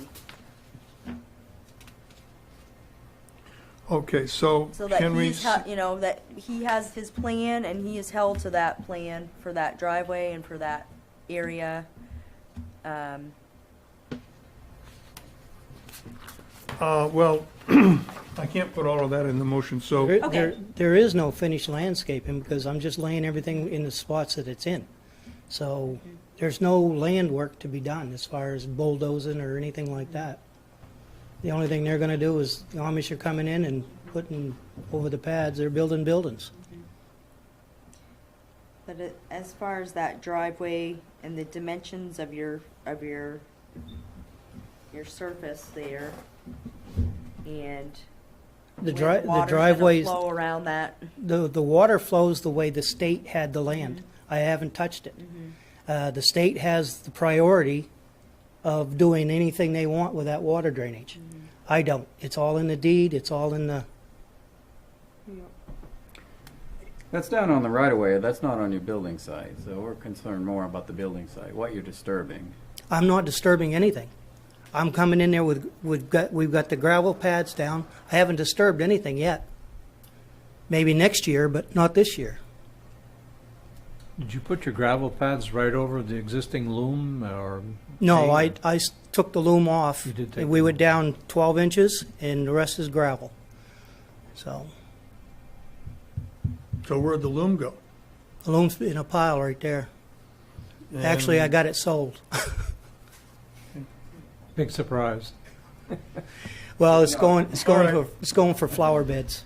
So anyway, I'm there just with no making a mulch motion on that it? we have a more formal dimensional plan and stormwater plan, presented to the board to be contingent upon the approval of that. Approval will be contingent upon presentation of that information. So you want him to come back with that? I mean, yeah. Okay. Would you consider letting Ken take that? Or Ken could take it, I'm Okay. sure, but I would like to maybe have it distributed to us, or, Now, what would happen if we put in the condition that we require an erosion control plan, but the owner determines that there's no erosion control to be done, and so why would you make a plan? that's why you have a professional drawing, I guess I don't understand what. I don't either, because I'm sinking $50,000 into 2 buildings. I'm not hurting anything, I'm not disturbing anything, and you want me to That's spend what- another but that's what $600 or $800? That's what you're saying is that you're not, but we want a professional third-party opinion. Why that should you're I not. hire a professional to do something that's on my property? Because we want to make sure that it Welcome to conforms the to real our world. city ordinances. That's the way it is. And that's I've done more- that's a development cost, unfortunately. Yeah, we're getting a little out of hand.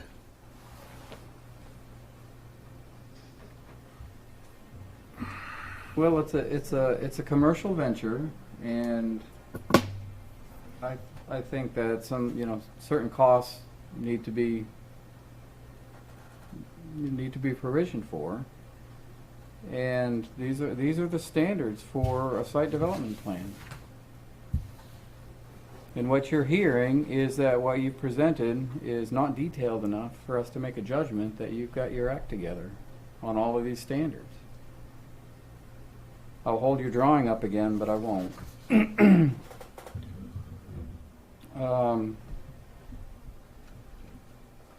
I want to second your motion, but I want to make sure that we know what we're moving, and Right. I'd like to see the building elevations in elevation views with dimensions, profiles, where the lights are going to go, and all of that. That's what we expect. We don't have anything to review if it's just this little drawing. So. Anyway, long way of saying I second your motion, I think. All right, here is what I have. Correct me if I'm wrong. A would be a scaled dimensional lot plan, including building elevations and driveways. Yes. B would be stormwater management plan. Yes. Which may or may not include a drawing. Stormwater management plan.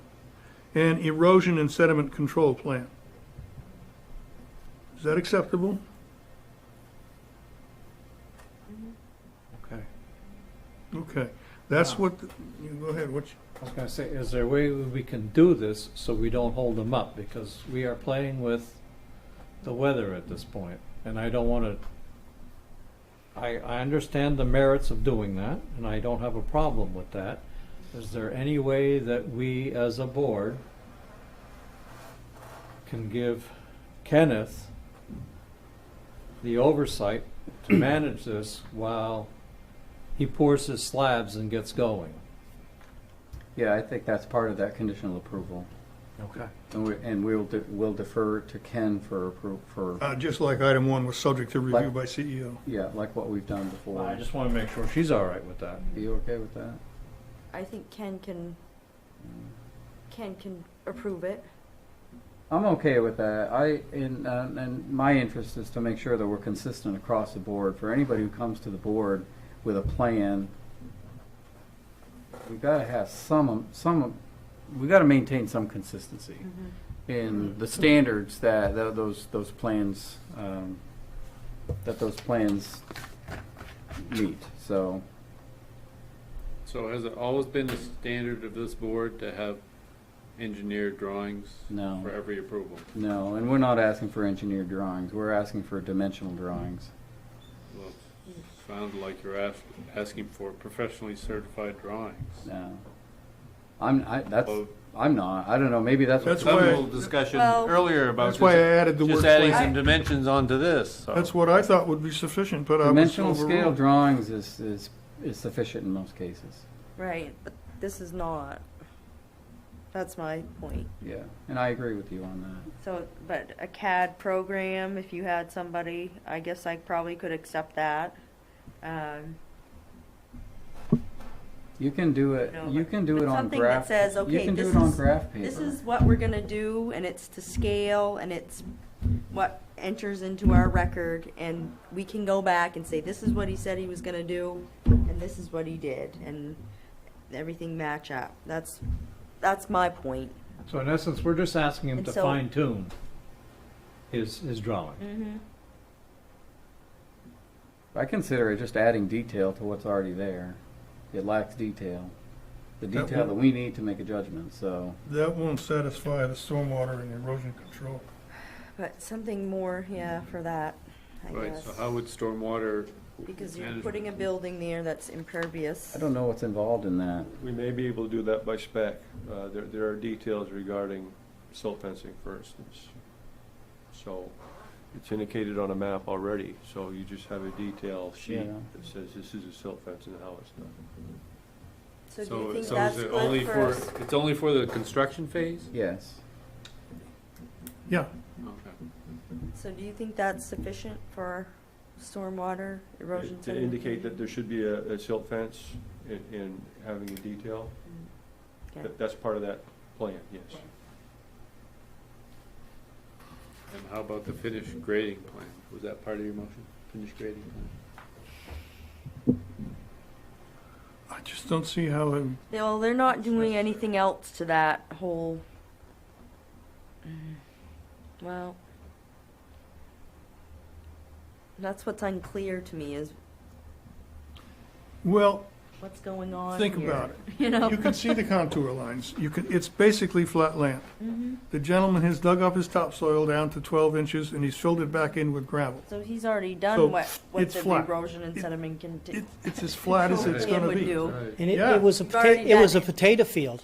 Mm. So and the one across the road is all plowed. It's all dirt. There's nothing in it. So if We there's don't erosion, require- there's We don't require potato fields to have. and there's a brook erosion right off the control potato field. So if you're losing anything, it's going in the brook, not from me.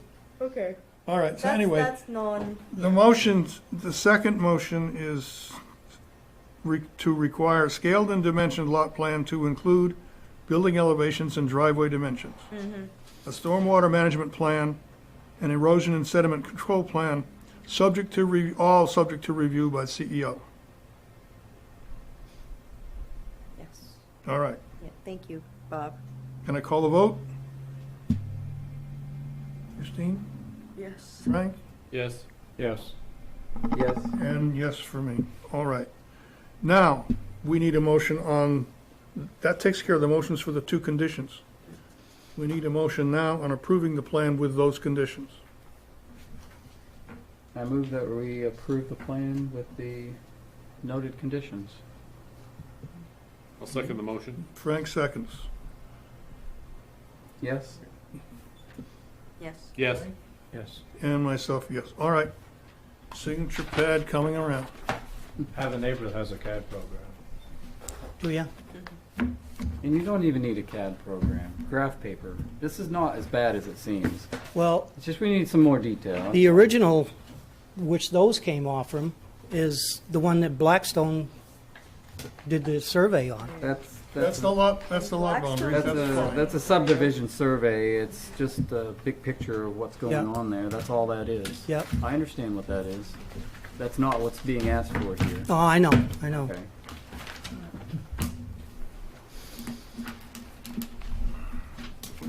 All right, I'm going to close that hearing, well, this hearing. So Bruce will call you in the morning. We'll go 7:10. through Step by step. Okay. Okay. Yep. Thanks, everybody. Thank you. Thank you. Hmm.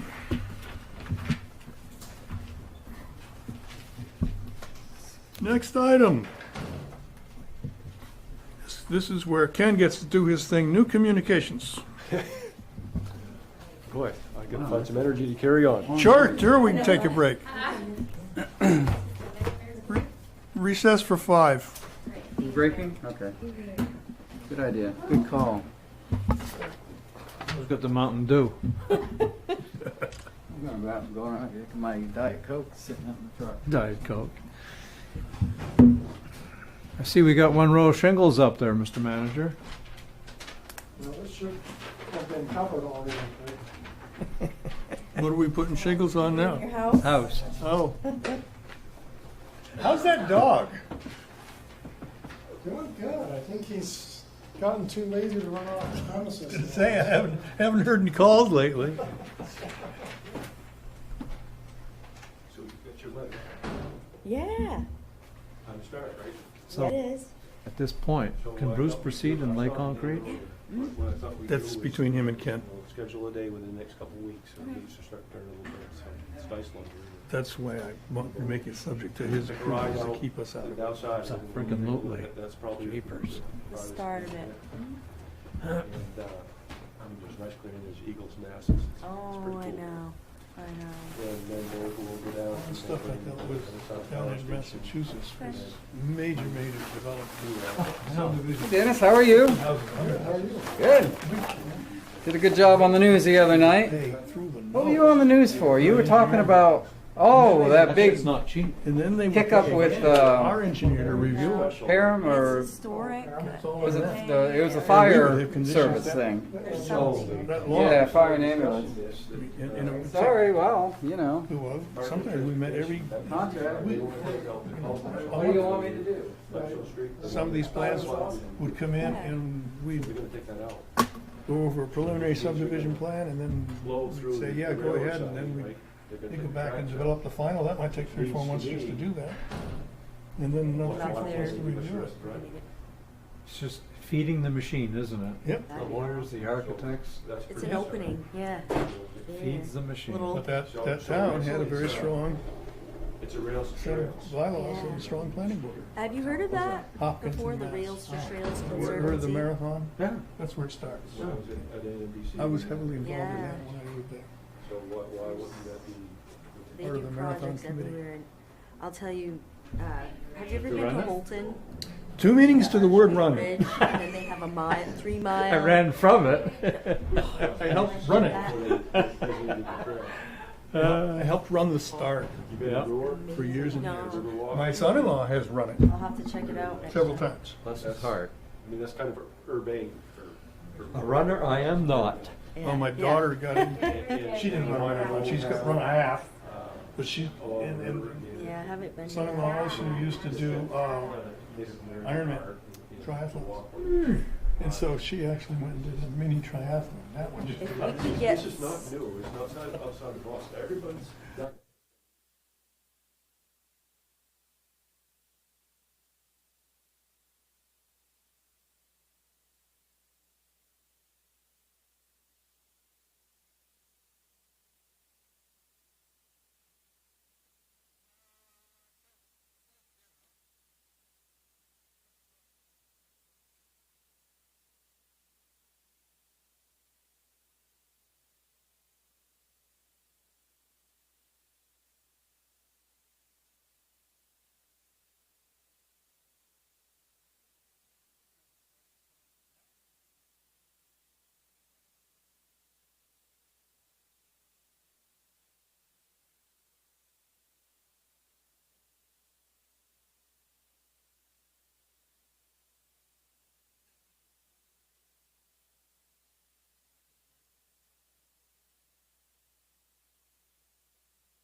Very good. And so, Mr. Chair, for new communications, it's been rapid fire all week for a short week.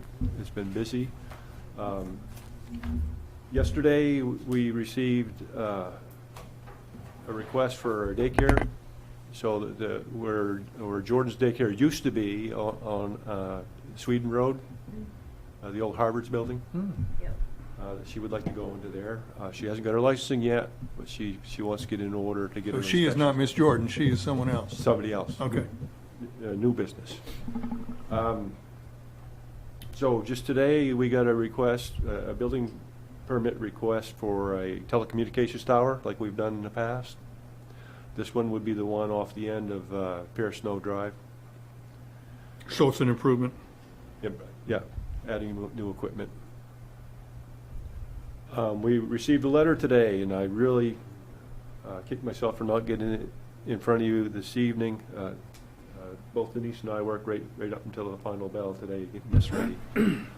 From Mark Kelly at 31 Herschel Street regarding a possible rezoning of his property. He's requesting it formally. So those are really our new communications. Mark Kelly. He owns that building. County Farm Properties, I believe is the name of his Country Farms. Country Farms. Farms, yeah. In regard to that, we know that there's another one that might be in the wings. Could you contact that gentleman and see if he wants to come in at the same time? Was it Rick Yes. Solomon, right? So it's Rick Solomon. Yeah, that's And what I did that's what call I thought you were him. talking Okay. about. And so initially he thought what he wanted to do, he's always had a plan to develop the buildings on his rear lot, right here off of Main Street and Hammond Street. Now he still thinks that he'd benefit from rezoning that, but he's more apt to be selling the properties for someone else to develop at this point, rather than take on a large project. So he has to decide if it's more marketable with the zoning change. Correct. Okay. So how will that whole process work out?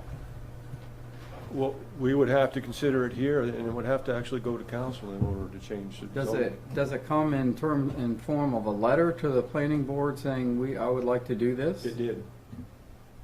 So we have a letter. We have a letter. Is there any substantiating evidence about market trends or any supporting arguments, or just I want to do He this? mentions his business, his investment in the community, and the quality of his work, type of I thing. think the bar should be pretty high for that kind of thing. Keep in mind that half of the properties on that street are already residential. One thing we have to resolve this because he is partly in violation of We've got a our non-conforming use. code, so something needs to happen, Mm-hmm. Oh, he's the one that's already so. rented it out. Did we instruct him to cease and desist? Not yet. I instructed him not to do any further. His claim is that when he bought the building, he took out a building permit to renovate the building. And he thought that meant he could do apartments in the whole building. That being said, it's not what our zoning says. Currently, if you're in a C1 or C, you cannot do those ground floor residential applications. May I ask a dumb question? Was the zoning in effect when he bought the building? Yes. Okay. And none of the inspections or anything caught the fact that he's building apartments where he shouldn't have? When they did the inspections, those lower units weren't renovated. He just did it after the fact. He did it after the fact. Actually, he was approached by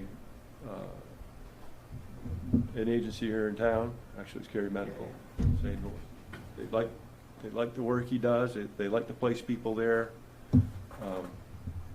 Do you have any more rentals? And so his response is no, but I can have.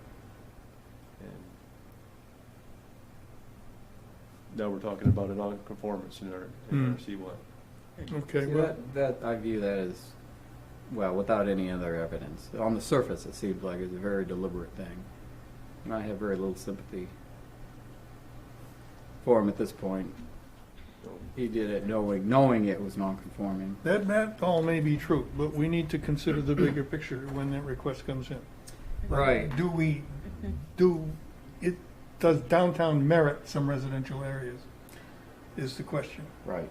So, And so I think that ought to be the thrust of our consideration as a bigger picture question, yeah, as opposed to, are we going to grant this one individual a get out of jail free card because he did something he shouldn't have? anyway, that'll be discussed at length in a future meeting. So when I can run down through our staff report really quick, blight initiative and demolition, we were able to complete our existing list of demolitions. We kind of set them aside last year while we took care of the River Road and those demolitions that had to happen in order to make repairs, to run the new alignment on the River Road. So this year we made it through our list. We'll probably have at least one more, as we discussed, 110 Washburn Street. It was a tax acquired property. It was going to be sold back to the same owner, but with a consent agreement. They did not agree to the consent agreement, so there was no way we could tell they would repair the problems of the building. The building had been placarded as a dangerous building. They wanted to buy it and put tenants right in there. So that's now being in control of the city, and we look to, if we can, using city staff and equipment, tear that down this year. So those folks that were in here at the last meeting are not going through with what they intended. Apparently not. They were given 30 days to remove their personal belongings from the house. I've been monitoring it. There hasn't been any sign anyone's been there. Okay. Bird's eye cleanup, we had some great news. We looked at the areas of concern that were left from the original cleanup. We know that we have a transformer area that needs to be dug out.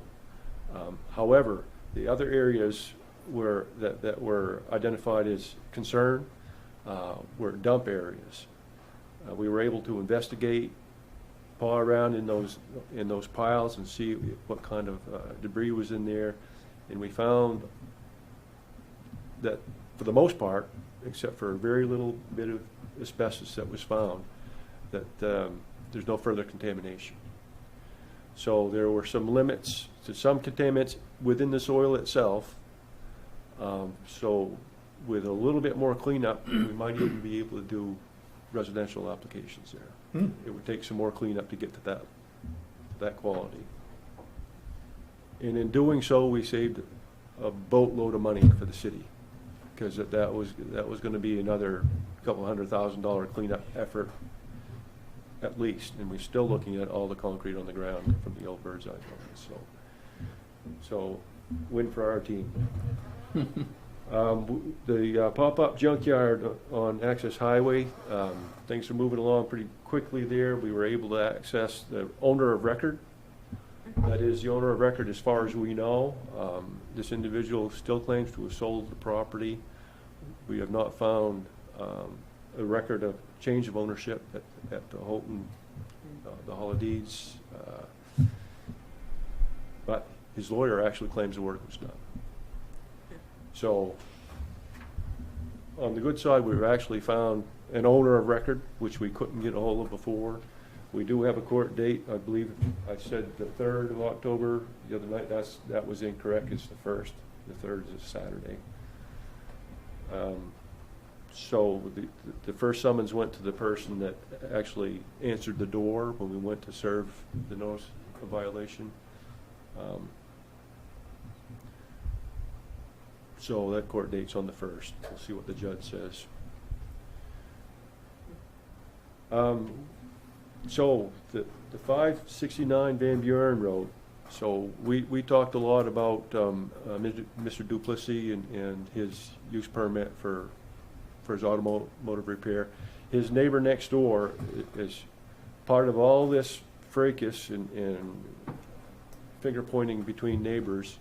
It turned out that we identified Mr. Chapman, his next door neighbor, as having an illegal septic system. We were able to offer guidance and through work with the ACAP he was able to get assistance and have that replaced. So again, So that's been fixed. so that's good, that's all good. Small community grants, finally, we have full acceptance of our projects, and I forwarded the bid packages for state approval. So there's still hope of getting a couple of sewer systems done before the snow flies.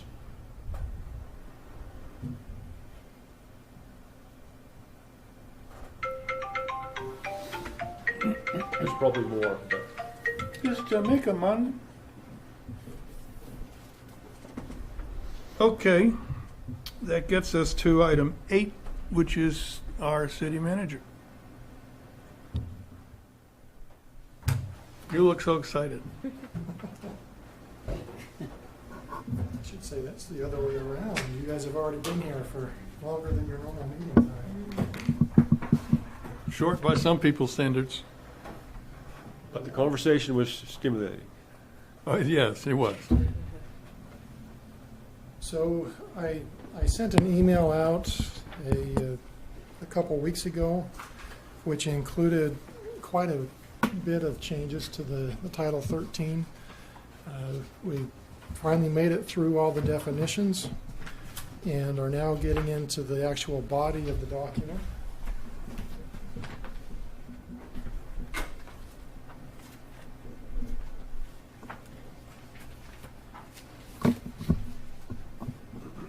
So I did have communications from some of you as far as the land use table. That's kind of the apex of this version of edits. And where you have hard copies in front of you tonight, I guess I'd like to encourage you, if you can take a few minutes and go through that document. And the intent is that as far as the land use table is concerned, there are some squares or cells that are yellow. And that means that there is either because of the new zones that are proposed or new land uses that are defined or previously defined but not included in the table, we need to establish which of those uses or what type of uses those will be in the land use table. The current land use table, it provides that there are some uses that are not permitted. Some uses require the code enforcement officer's administrative approval, and some uses that require planning board approval. Under this draft, the language is changed to represent that it's a not permitted use, it's a permitted use, which by definition would mean that it's handled administratively, or it's a conditional use.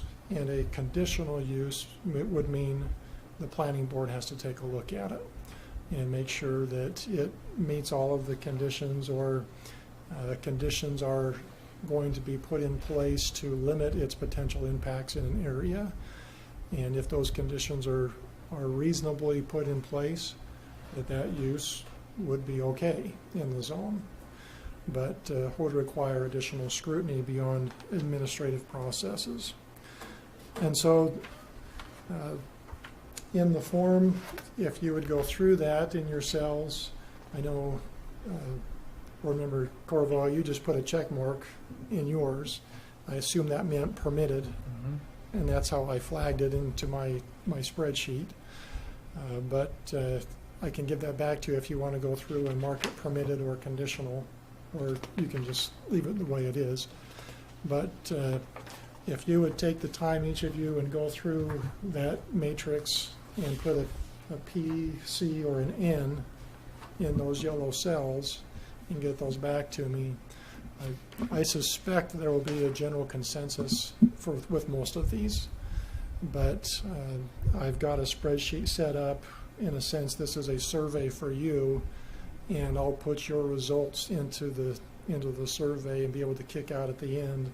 This is what the majority of the planning commissioners or planning board members think about that use in those zones, and I think it'll help kind of speed up the dialogue. as far as the land use table is concerned. Excuse me, Denise, could you contact the two members that aren't here and remind them to attend to that? Yes. Thank you. Okay, so let me, I know that's the big piece of the document, and really, when you look at the zoning regulations of a city, that table is kind of the main thing that people want to go to. They want to see, I have a piece of property, it's in this zone, what can I do with the property? Or I have a use that I would like to do, which zones can I do it in? And this table is really the crux of the first investigation when somebody comes to the city or somebody's looking for development potential of their properties. Beyond the land use table, that's when you start to get into more of the nuts and the bolts as far as the body of the text. And in this section that I've sent over to you, there is still some administrative elements. Maybe I should just back up. Are there any questions on any of the definition changes that were sent out? I can walk you through those if you'd like to. I was okay with it. I find your comments very helpful. I went through it pretty carefully. It looked okay. I'll just highlight some of what's in there. Again, most of it is just clarification and cleanup. There's quite a bit of change as far as sign definitions are concerned, and our whole sign section of the code really needs to be revamped based on judicial cases that have happened in the last 5 years. There are things that we can and cannot regulate with regards to signs, and even as something simple as saying that you need to have exit signs on your property, the courts have said you can't specify the language on signs anymore. And so it makes it so that it creates some interesting language that cities can still put into their sign regulations, but definitions is just part of that process of calling out the different types of signs. Some cities would call those directional signs, and the court would maybe say, well, you can't call them directional signs because that's then referring to the speech that's on the sign. But one of the other elements, I've talked with Ken about this, is the current sign code says that if somebody wants to change the face of their sign, they have to come and get a permit from the city. Well, that specific regulation then is a regulation of content. It doesn't matter what somebody has on their sign, you can't regulate it, so why are you requiring somebody to get a permit to change what their sign says? So again, there's some things that we'll need to look at as far as what are we regulating in our sign code? Are we regulating, we can obviously regulate time, place, and manner. That's a judicially recognized regulation methodology, but we'll have to get a little more into the nuts and bolts as far as some of the other things. So a lot of changes in signs. I did add some graphics into this document that sometimes help with explaining definitions or giving examples.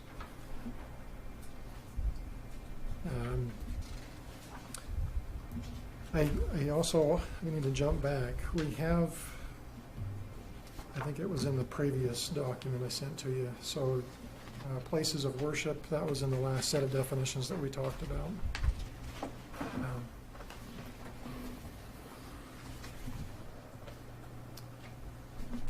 When you talk about tonight you were discussing needing to have some clarification on what an acceptable site plan is.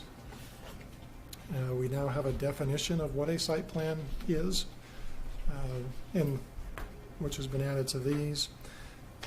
There would be additional language added to the application forms that we hand somebody, so that when they come in and they submit for a storage unit, development, we can hand them the application form and say, please read this, and part of that form would have, your site plan needs to include, and be very specific, a 2-scale drawing, a north arrow, building footprints, grading designs, and that way it's much clearer. And some of it already says that, and yet it's still we get plans that come in that aren't complete.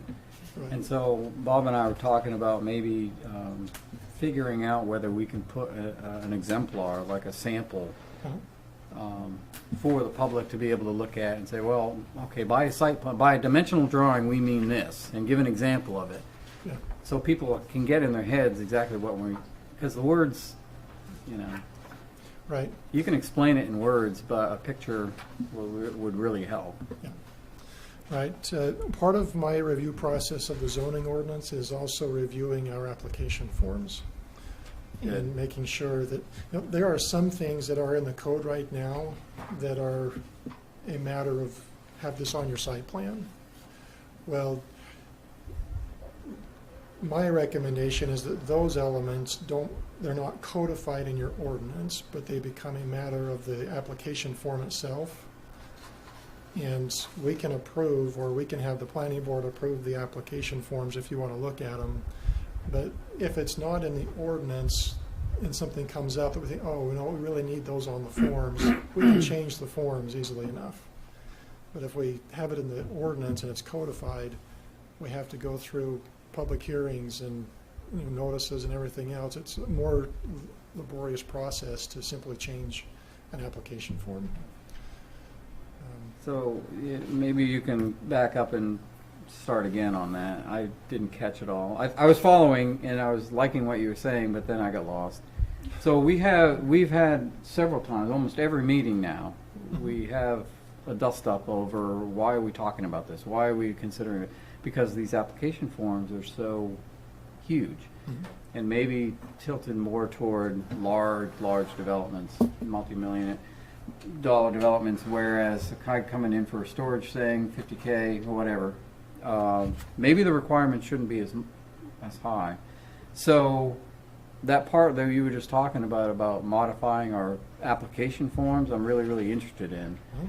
But what was it again? Were you saying about modifying the Take- code itself that backs it up? Take the requirements out of the code so that when you want to change the requirements for the form, you don't have to have a public hearing to change the code. Okay. Did I say that right? Is that what you were saying? Okay, right. But you're right, as far as a review process, that's something else that we want to make sure clean up a little bit, make a little more business-friendly, development-friendly as our review processes. Please. If it's something that's a 3,000 square foot storage shed building like the one tonight, you have a process and standards that apply to a minor commercial development. And the design standards, the review process would be, say, administrative. Does it meet the setbacks? Does it have the drainage in place? It's a very minor thing. It's permitted in the zone already. It complies with the standards. We just approve it administratively. It wouldn't have to come to the planning board. But if it's something that's much larger, brand new commercial center, it's going to impact neighbors, it's going to do these other things, that might have a different process that does require planning board review, notice to the public, and so on. See, and if we take it out of the code, then we're vulnerable for a lot of arguments. And we're also vulnerable not being consistent across people coming in and across maybe the makeup of the planning board itself over the years. The code can specify which level of form Yes, is needed. yes. But you're saying take that out of the No, code you and just specify put it the- in the You application. can specify the level of the form in the code. Just say small, medium, and large, just for discussion. You leave in the code the level of scrutiny. Mhm. But all the details go into the form. The amount of detail that's required in the application process is just a matter of the forms, the applications themselves, not built into So the my code. point remains, so now that becomes somebody mad at the planning board because we're making this up, and it's not in the law anywhere. Why are you making me spend $30,000 on engineering plans? Why are you making me do that? Well, we can answer. It's in the law. You have to do that. Right. Otherwise, we have nothing to go on. And We that's, can't fall back on that. I mean, and that's an argument for keeping it in there, but there, again, it's that balance between, the ordinance says you have to have a storm drain master plan or a storm drain plan, right? Now, the application form would say your storm drain plan needs to include these details. It's just, it's one way of We'll have to reducing do that text. very carefully, because nothing bothers me more when I up at Portage Lake, when I have a place up there, go to their planning board and they just make stuff up sometimes. Right. Where are you getting this? Well, this is what we want. Well, I know, but where is it in the law that I have to give this to you? Well, this is a planning board discretion. That is Yeah. not good. No, it's It's not. not, It's because not. And every that's not different what- I person don't that think that's comes what's in being gives us proposed. something different, and we go, well, it's okay, well, that's okay. It's like, well, what are the Well, I knew your rules? grandfather when, yeah. Huh? I knew your grandfather when, so that's fine. Yeah. Right. I practice. Okay. understand what you're saying. Yeah, We'll, okay. we'll look at it. But I'm totally in favor of revamping this whole thing, because it's just getting untenable here. Yeah.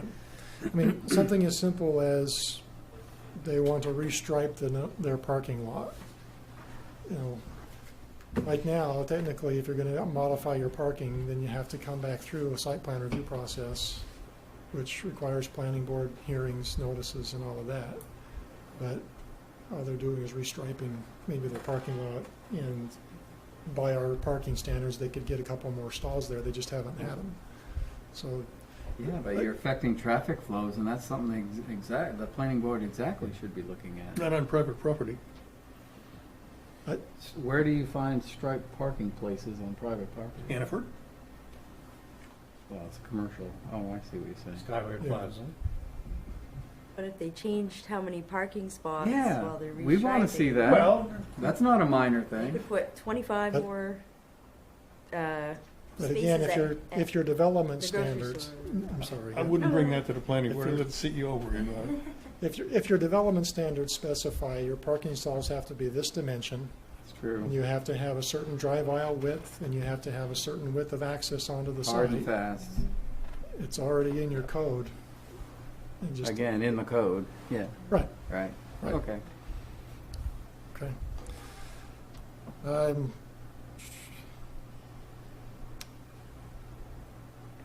We talk about spot zoning, but we don't have a definition of spot zoning, so we've now written one in here, so you can look at that. It is not based on size. It's based on theory, in that you're looking more at not just the size of the zone, but the potential impacts and the allowed uses that may result from that zoning or the change in zoning. Just to read that, a change in district boundaries, variances, and other amendments to the zoning code. So this is not just talking about the zoning map, it could also be the zoning code itself. And permitted use and area maps that violate sound planning principles, disregarding the general plan, impacts to the general city and surrounding properties, and would give privileges not generally extended to properties similarly located in the area. Usually the amount of land involved is small, limited to 1 or 2 ownerships, and nestled in areas already developed. I don't get that at all. What does that mean? This is a definition. I know. Yeah. And I don't get it. So So a sometimes, spot zoning gives you the ability to go in and change the zoning for a small area based on the fact that you violated something? so a spot zoning is typically not allowed, and it's not allowed in our code. So what we're saying is, if you want to change the zoning without regard to the general plan, without regard to the impacts that that zoning may create, then we're going to consider that a spot zoning. Which is not allowed. This is not allowed. Oh, okay, good. Good. Right, Yeah, we don't want spot zoning. right. Some cities will say a spot zoning is anything that's less than an acre or 5 acres, that they're not going to even consider a rezoning if it's a 5-acre rezone. Well, if it's in your general plan to allow a certain type of use in that area, and a 5-acre change in the zoning would accommodate that, then it's consistent with your general plan. It may be consistent with the neighborhood. And you could consider that and not be looked at as saying that's a spot zoning. Okay, good. But if you want to change 5 acres of ground to plop a, high-rise 15-story building in the middle of a residential area, you'd say, well, that's not in our general plan. It's not conducive to the neighborhood. It's 5 acres, yeah, but there's a difference there that we would consider that a spot zoning.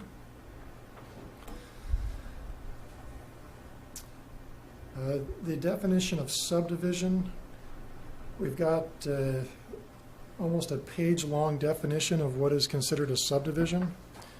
And in this case, the state code defines what a subdivision is, and it does not allow cities to vary from that code. So basically what I've done is let's just cite the state Refer to code. the- Yeah. So, we'll, as they make changes to that over time, we automatically adopt those changes. Now, can I digress for just a second? It's on the subject of subdivision laws. In another state where I did this kind of work, we had a review process. Let's say a private individual has 5 acres of land, and he wants to chop it up into 5 lots for his kids. And they're all on a street front, there's no new road. Okay, we would be asked to rule as a planning board that we are waiving the state requirements for subdivision under a heading called subdivision, not subject to subdivision rules. And that way it would stop at the planning board. We would look at the plan. It would be a pretty well-engineered plan and surveyed and say, okay, you don't have to go through all the rigmarole of a subdivision because this is a small thing is within the family or whatever. Do we have a mechanism for that? We have subdivision development standards if it falls under the definition of a subdivision by the state code. If it doesn't, then those standards don't apply. Okay. And so, And the state statute does cite exemptions. Okay. there's a lot of Family, for exemptions. instance. Okay. I might want to read that code sometime. Read that statute. So one of the exemptions, for instance, is somebody that has a large piece of ground, if they want to, if they create one new lot, that's not a subdivision.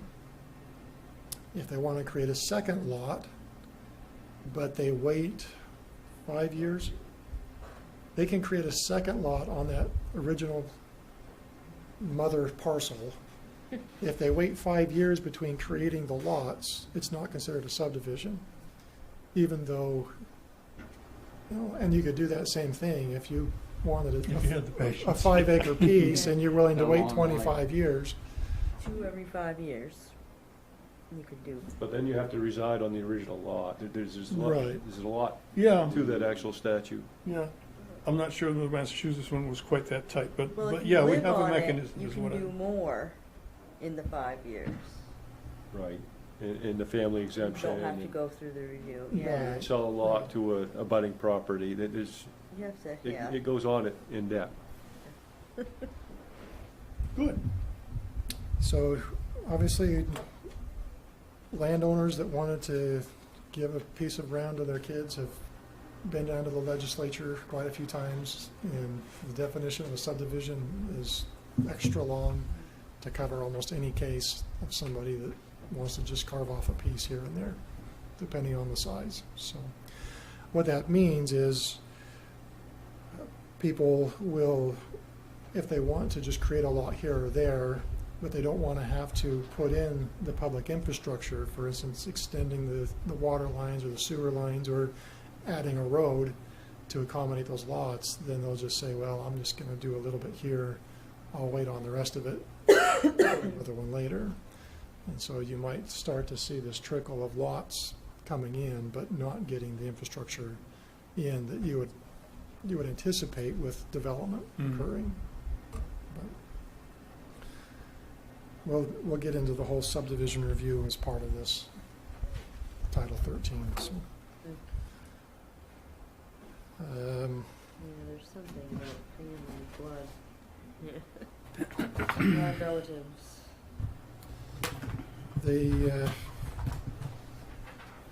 There's new definitions with regards to telecommunications. We didn't have some of those in place, and so I've got those in there. That's a pretty tight industry as well that has ramifications for they're willing to take you to task if you don't have some things clear.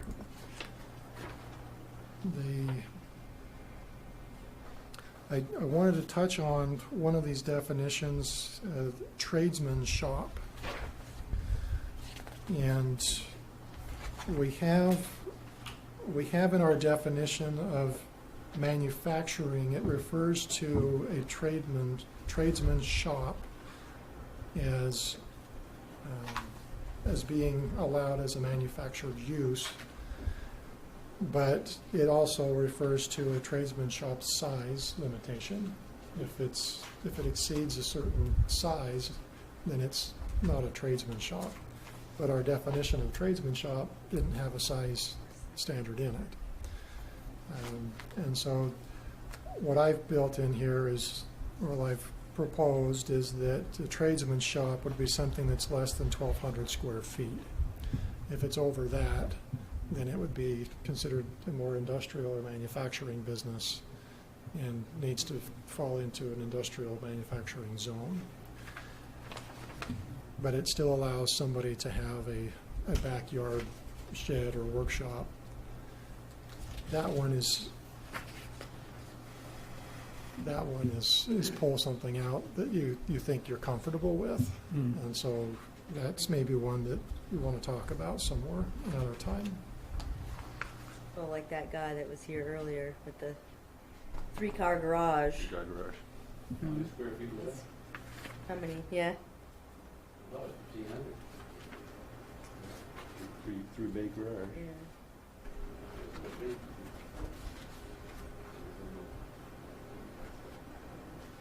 Anyway. That's a pretty big 3-car garage, 1,500. It's 30 by 50. 3-car garage. And actually, it's a 2-car garage, so I don't know if he's got 1,500 square feet in there or not. That doesn't matter. Yeah. No, I was just citing an example Yeah, it is 3-car. to think about. So a 3-car garage, you're typically 12 feet wide and 24 deep. So you're So, it's 36 by 24, it's, about 300. yeah. So this is, 1,200 square feet is still a pretty large Yeah, shed in somebody's backyard. 20 by 60. If they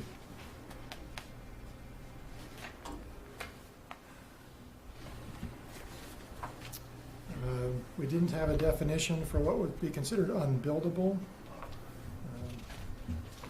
And that would pertain to sensitive areas and slopes.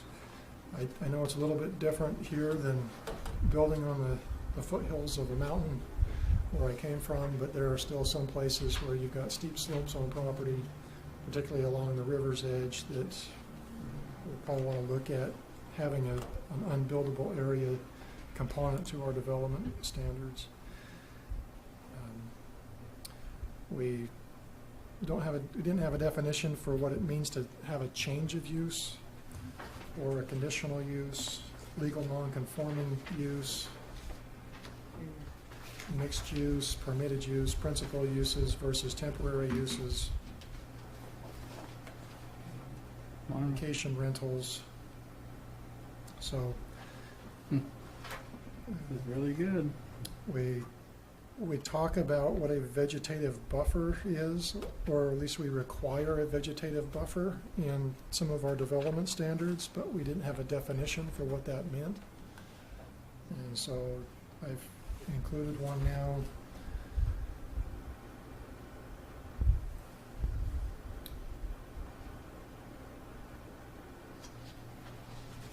So that gets us to the end of the definitions. If you have any questions or want to make changes to any of those, certainly send them my way. Hey, back to the subdivision discussion. So,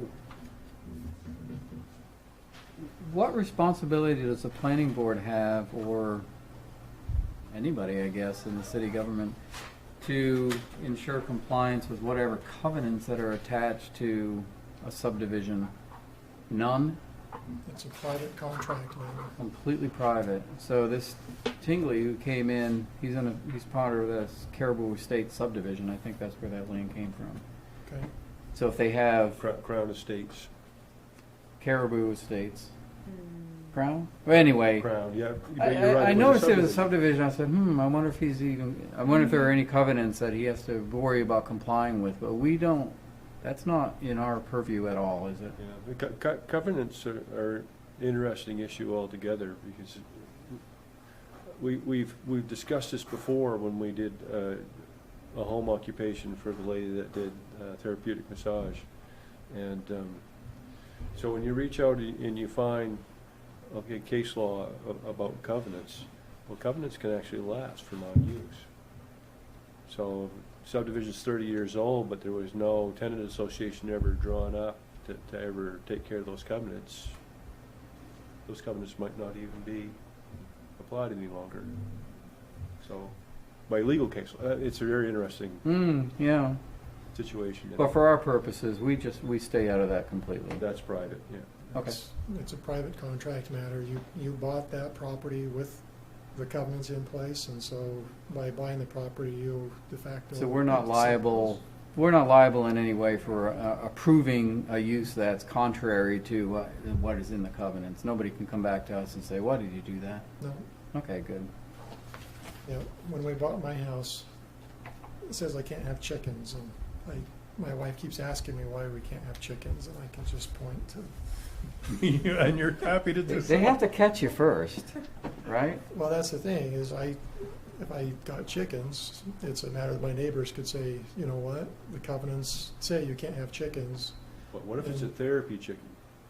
We won't That's go right. there, but it's up for the others in the subdivision to enforce the Yeah. covenants. Right. Yeah. In some places, they allow chickens, but not roosters.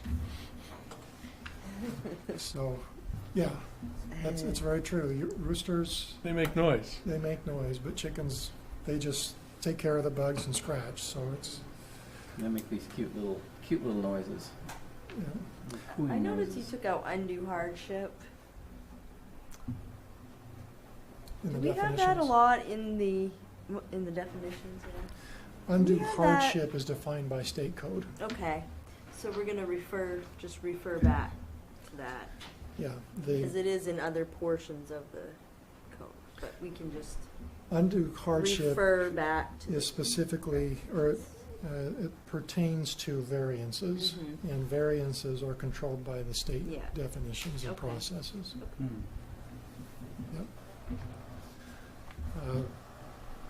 So beyond the definitions, we now get into some administrative matters again, in that the official zoning map itself. Currently, the way the language sits is we're supposed to have one map that sits in the city clerk's office, and that one map is what we're supposed to make changes on and write notations on. And if it gets to the point where it's too cluttered, then we create a new one. Well, in today's technology, we can do it all on the computer. But I've drafted this such that the official zoning map, we will still have one in the city clerk's office. But the management and the updating of that map will be handled just by the community development department. And whatever official map we have in the clerk's office has to have the notations on it. We'll update it annually, and as each zoning change occurs or gets approved by the council. And we're okay to generate other zoning maps as far as just making copies of it or producing some that might be property specific. But if there's any questions to what the official zoning is, we go to the one that's in the clerk's office. So we've got to make sure that that one is up to date. But again, it's not done. Also, it does not, the way I've drafted this, it will not require that the city council sign that map anymore. Just that we have it, it would be noted as the official map. And, Well, it will be annotated as such then, in some way, right, but just not signed. right, we don't have to have it signed every time it gets generated or an amendment happens. The city council, they approve the ordinances that make the changes. And so we'll just reflect those on the zoning, the official zoning map. Will the city clerk still need to attest? Clerk would. It says here, yes. Yep, I the would city say clerk so. still has to say this is the map and so.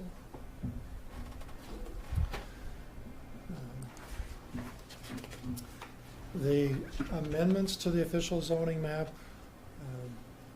again, some of this is just reorganized. We have it in different places in the code. And so I've brought it all into the same body referring to the official zoning map, that they have to make application, that they will, again, will make changes as each zone change occurs and have a zoning map at the end of the year.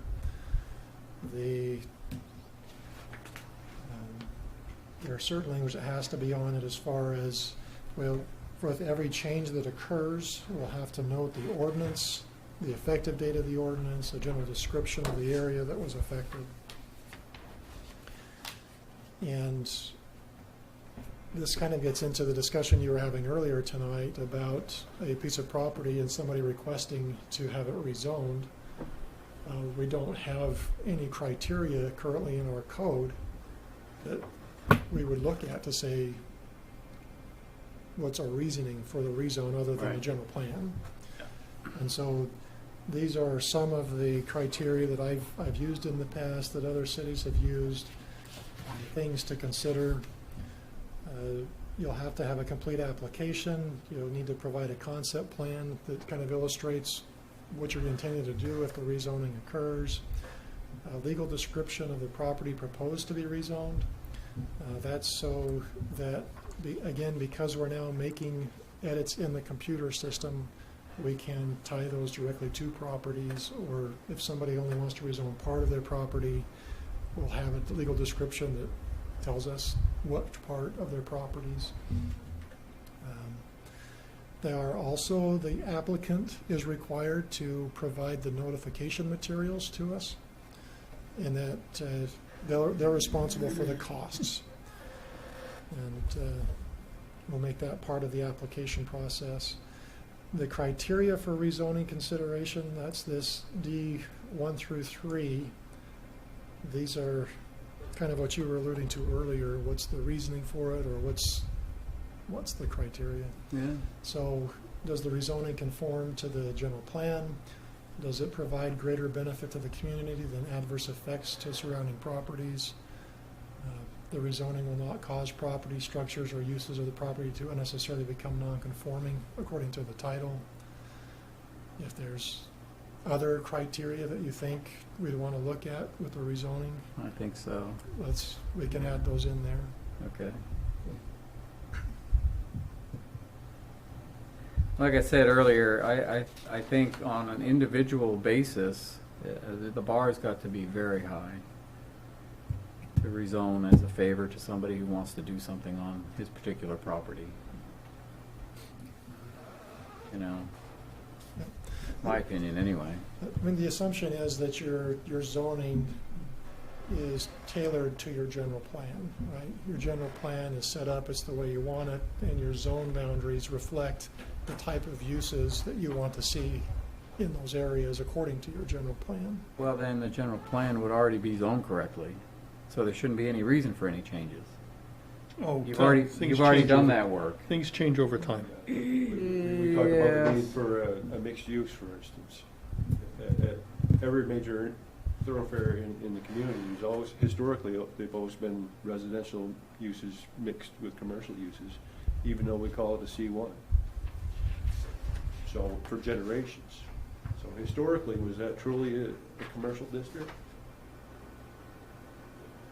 Maybe mixed use is a better application. So you wouldn't be just spot zoning it, but you'd be looking at the entire area and saying this is more suited to a mixed use application. And this is one reason why you look at your general plan every 5 years or so to based on market conditions and what we're seeing happen or the development pressures, do we want to revise the general plan and thus. Well, a couple of things I'd be concerned about, and that's the special treatment, Right. which just bothers me. Yep. And, I mean, and then the concept of creep. If you start doing this one-off approvals of, well, let's go ahead and let this guy do something commercial in this residential or whatever, and then you start getting this creep, and now you've lost control over your general plan, little by little. Right. It's insidious, which isn't a good thing. Yep. So over 20 years, you look at the city and you say, what have we done? 50 years of poor management or whatever, and we've got things all over the place. That's what we want to avoid and keep looking forward. Yeah. Yeah. And that's the section that Ken's starting to work on right now is the future land use element of the plan, where you look at 15, 20 years out from now, what kind of uses do we anticipate seeing in these areas or want to see in these areas, and incorporate that into your planning document so that helps guide your rezoning decisions moving forward, possibly. I don't think we've really had a problem with that in Caribou anyway, have we? We haven't had Not in people any busting down the serious doors degree, no. asking for zoning changes, so. The last one that came through had to do with rezoning in quite a large area from R1 to R2. Right. Caribou Senior Living. Yeah. And that wasn't hard to do. Oh, was that Caribou Senior Living? Well, I remember, there was a I dog remember grooming doing issue that. on. It was that property plus several others around it that the planning board had recommended. We don't just want to, in a sense, spot zone that school, that old school Do site. the whole thing. But let's make it a little more cohesive. And, Yeah. Yeah. So it all made sense in that case. Yep. We have already in the code rules governing interpretation of zone boundaries. And so I did add one into this. Where other uncertainties exist, the zoning administrator or other authorized officer shall make recommendation to the planning board, which shall interpret the map. Interpretation shall be made to favor the highest and best use of the property and in accordance with the city's adopted general plan. Interpretation shall be noted on the official zoning map along with the date of interpretation for future reference. So, Really? kind of a catch-all. Yeah. When you dig into the shoreland zoning, it's even more subjective because I would have to go down and figure out, okay, where exactly is that high water mark? So I'm on the ground on my hands and knees looking for duff and floatants and scour. Is it, well, I don't know. Is that a good role for the planning board to do that? Oh, no, we don't have to do it, he does it. No, it just says, make a recommendation to the planning board, who shall interpret the map. Someone's got to do it. It's just to have more eyes on it, rather than it just be Ken's eyes. I think arguably you could say that maybe it should be the city council, since they're the ones that adopt the ordinance that approve the zones. But with all of the different ways of interpreting the zoning map, I don't see this happening very often. No, I wouldn't think so. Yeah, you've got to get to J, you've got to get Yeah, past A through I. that's right. And the map is pretty well formed in terms of where the boundaries are, so. Yeah. Yep. We then have our establishment of the district boundaries. Some of this was, again, what I think is just more cleanup, simplifying language. Some of it is regulatory and not necessary to be as far as a description of the zones themselves. The planning board, you had talked about having a mixed-use district, and so the language that's in the document now is what's already been discussed by the planning board as far as the mixed-use district, the airport district, the health-related district. And the code refers to, there is a place where we regulate the runway protection zone, but we don't identify that as a special overlay zone. And so I've added that in here as just a brief description of what the runway protection zone would be as an overlay. Sand and gravel, the wellhead protection district, the shoreland zoning. These last four are overlay districts. So on the zoning map, you would have your base zones, your standard R1, C1, I1, and those will be a standard, probably typically a standard solid color. But then you'll have these other overlay zones, which might be distinguished by hatch marks on the zoning map, so that people can see you have your base zone regulations that are applicable, and you'll also need to refer to the overlay zone standards For special protection. for additional criteria, right? And this shows just the shoreland, right? Or does it show the others as well? Right now, it That particular map shows the shoreline. is just shoreline. We'd have something similar for the runway protection and, Yeah, the runway protection zone is established by the FAA, and we'll have to get that into a They'd have to GIS tell layer us. so we can drop I it thought in. it Alright. existed at one point. We make reference to a sand and gravel aquifer district, and it calls out what that is, as well as the wellhead protection district and a standard for what that is, and so we can fairly easily drop those in on the map and put a hatch mark on them.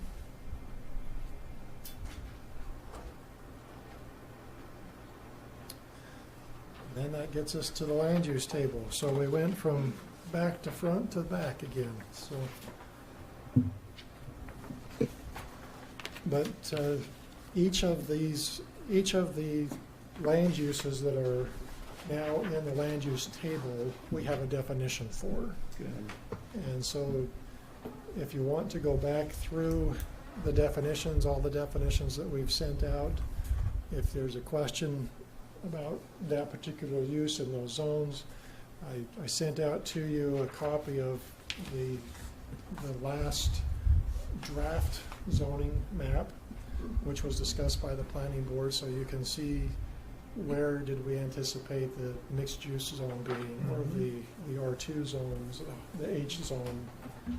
And as you go through and you say an abattoir, you know, and really it gives us an opportunity to go through each of the uses again, and if you think there are some changes that might be appropriate with the other uses that don't have YOLO cells, certainly you can mark those as well, and I can incorporate that. Have you made changes to the current one besides the new uses?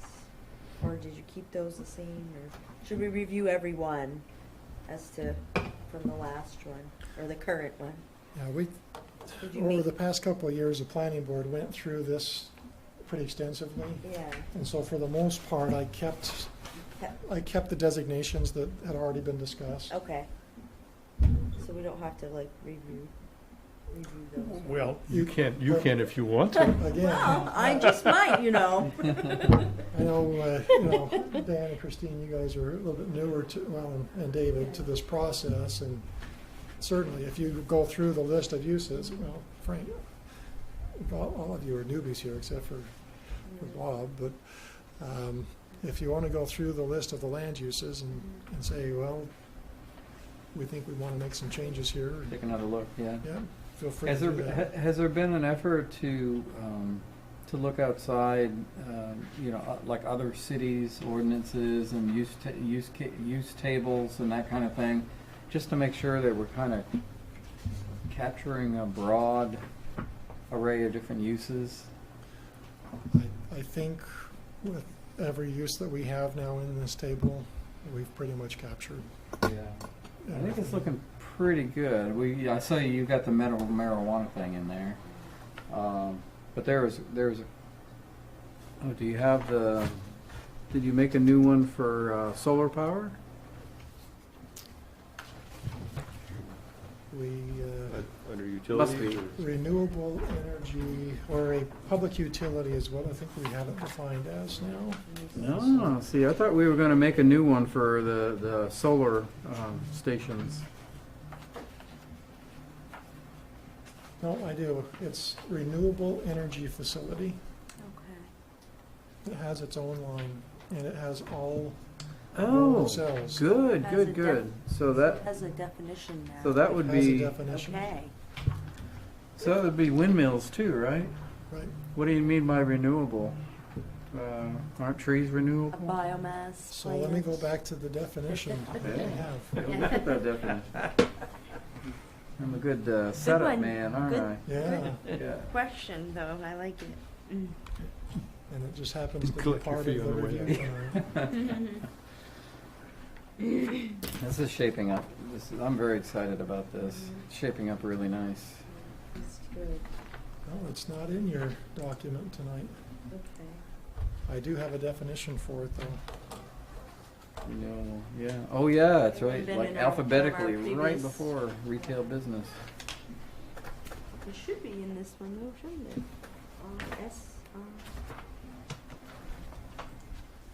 So I'm late with my review, Dennis, but I will find the time in the next couple days to scour through this Same. and get you some comments and stuff. There were several definitions that I looked at as far as renewable energy facilities and tried to pick out some of the more pertinent ones for us, but it would include wind and solar, does not include fossil fuel burning activities. Wind, solar. Yeah. Well, we'll have to give it some thought, because I would think that your conditions for a wind turbine, may be different from what your conditions, the desired conditions for a solar. Oh, certainly, they would be quite different in terms of. So having having one category as renewable, we may need to split that up. And Denise made copies of a document I received this week for you. Yeah, I've got it. I'm looking forward to reading it. For solar, Yeah. yeah. I think that's a pretty good document. It's pitched from the private sector, but it has some good insights as far as some standard site design review criteria to look at with these things. So right now I've got the renewable energy facility is any facility or installation such as a windmill, hydroelectric unit, or solar collecting or concentrating array, which is designed and intended to produce energy from natural forces such as wind, water, sunlight, or geothermal heat, or from biomass for off-site use. Such may be a public utility facility or privately owned and operated. Cool. Good definition. But yeah, you look at each use, when we start to get into the development standard side of things, you can try, if you really want to, go into each use and say, these are the design standards and development standards for each individual use, or you draft them up broad enough that they're generally applicable and you're comfortable with what's going to come out of it. For instance, I've been looking at the setback standards this week, and for the parking requirements, right now we have I would say our current code says that there is a 20-foot buffer requirement on rear, side, and front lots for any new development. Well, for commercial, do you really need a 20-foot landscape buffer? I mean, if we really followed that to the T, Dunkin' Donuts couldn't have sat on that site. And so that's another one of the things when you look at is, are there some general commercial guidelines or standards we want to have for commercial areas as far as setbacks, landscaping requirements? Do we want to have architectural standards or not? You know, when you were asking tonight about seeing a building elevation on that site, I actually cringed a little bit because we don't regulate architecture. And so what is the point of asking for building elevations? It says it in the checklist, So- elevation views of your site plan. Okay. It's there, so. But here, that's where it can be very arbitrary. What are we looking at? Exactly. So- It is very arbitrary. Right. So, So we should arbitrarily cross it out. We should Well, get rid of and it. you can waive things, but I don't think we can waive waive things. it? No, we Where- cannot waive you things. can't No, you waive. can If waive. it's in your code, you shouldn't be waiving You it. can't be But the waiving next it. guy could come in with the same type and scale of project and have gone to an engineer and have a nice drawing, and he went and did all that, and we would say, yes, that meets, but then the next guy comes in without that, and it's like, should we have said no, or should we have said yes, or? Well, That's Bob hit it that's what earlier I'm when kinda he getting said- at You made here. a comment, you said, to what end? I mean, and this is what we have to ask ourselves, what are we trying to accomplish? Yeah. You know, Right. and for me, you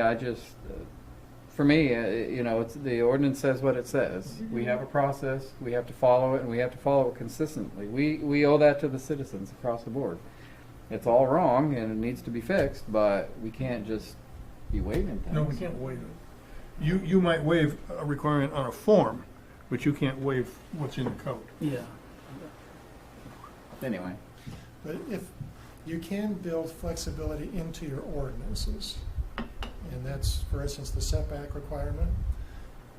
The ordinance right now says that if you're building on a lot and the lots adjacent to you are already developed, and they have a setback that's not, for instance, if a 30-foot setback is required in the zone, but the lots adjacent to you, the homes are built at 20 and 10, well, the ordinance currently says, for consistency in the neighborhood, that the home you're building can go to the average of your adjacent neighbors.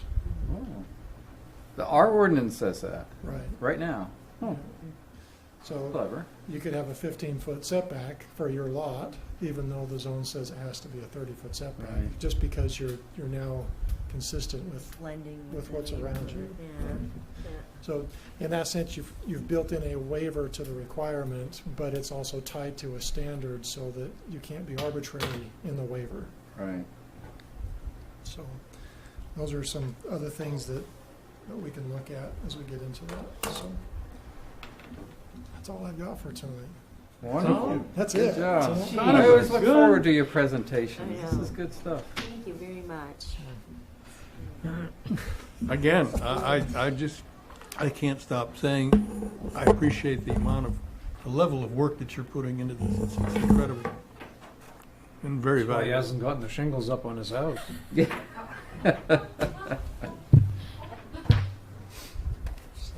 Thank you so much. So, what I brought to you from the future land use plan is for information tonight. I would say that I hope to have it fairly complete this evening, and I'm gonna say right now, it's not. Actually, I kept finding myself writing myself into a corner. It's like, well, why isn't this right? And I couldn't put my finger right down on it, and so I brought it up to the manager, and we sat and talked about it. So we're talking about future land use plan, and we go directly to districts and setting up for a zoning map. Well, we've shot right past the whole planning process where you actually look at the land use and analyze the land use. It's not here, it's missing. So in this section, there's a whole whole chapter that was never done.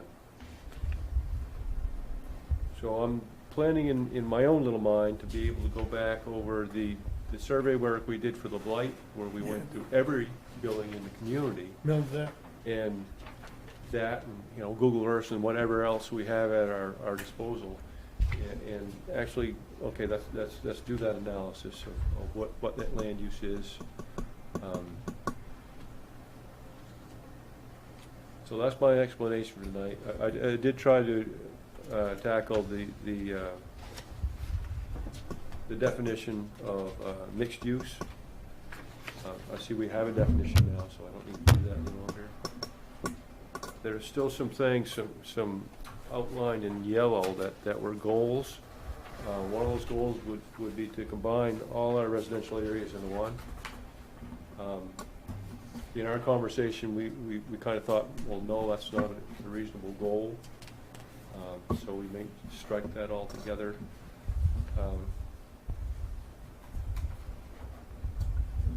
Another one I thought was really interesting.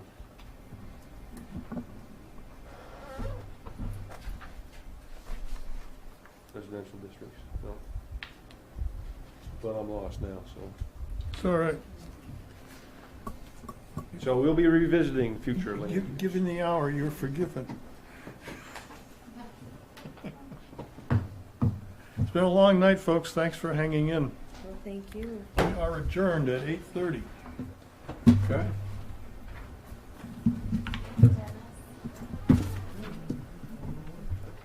Well, thanks, guys. That was a grueling one with 4.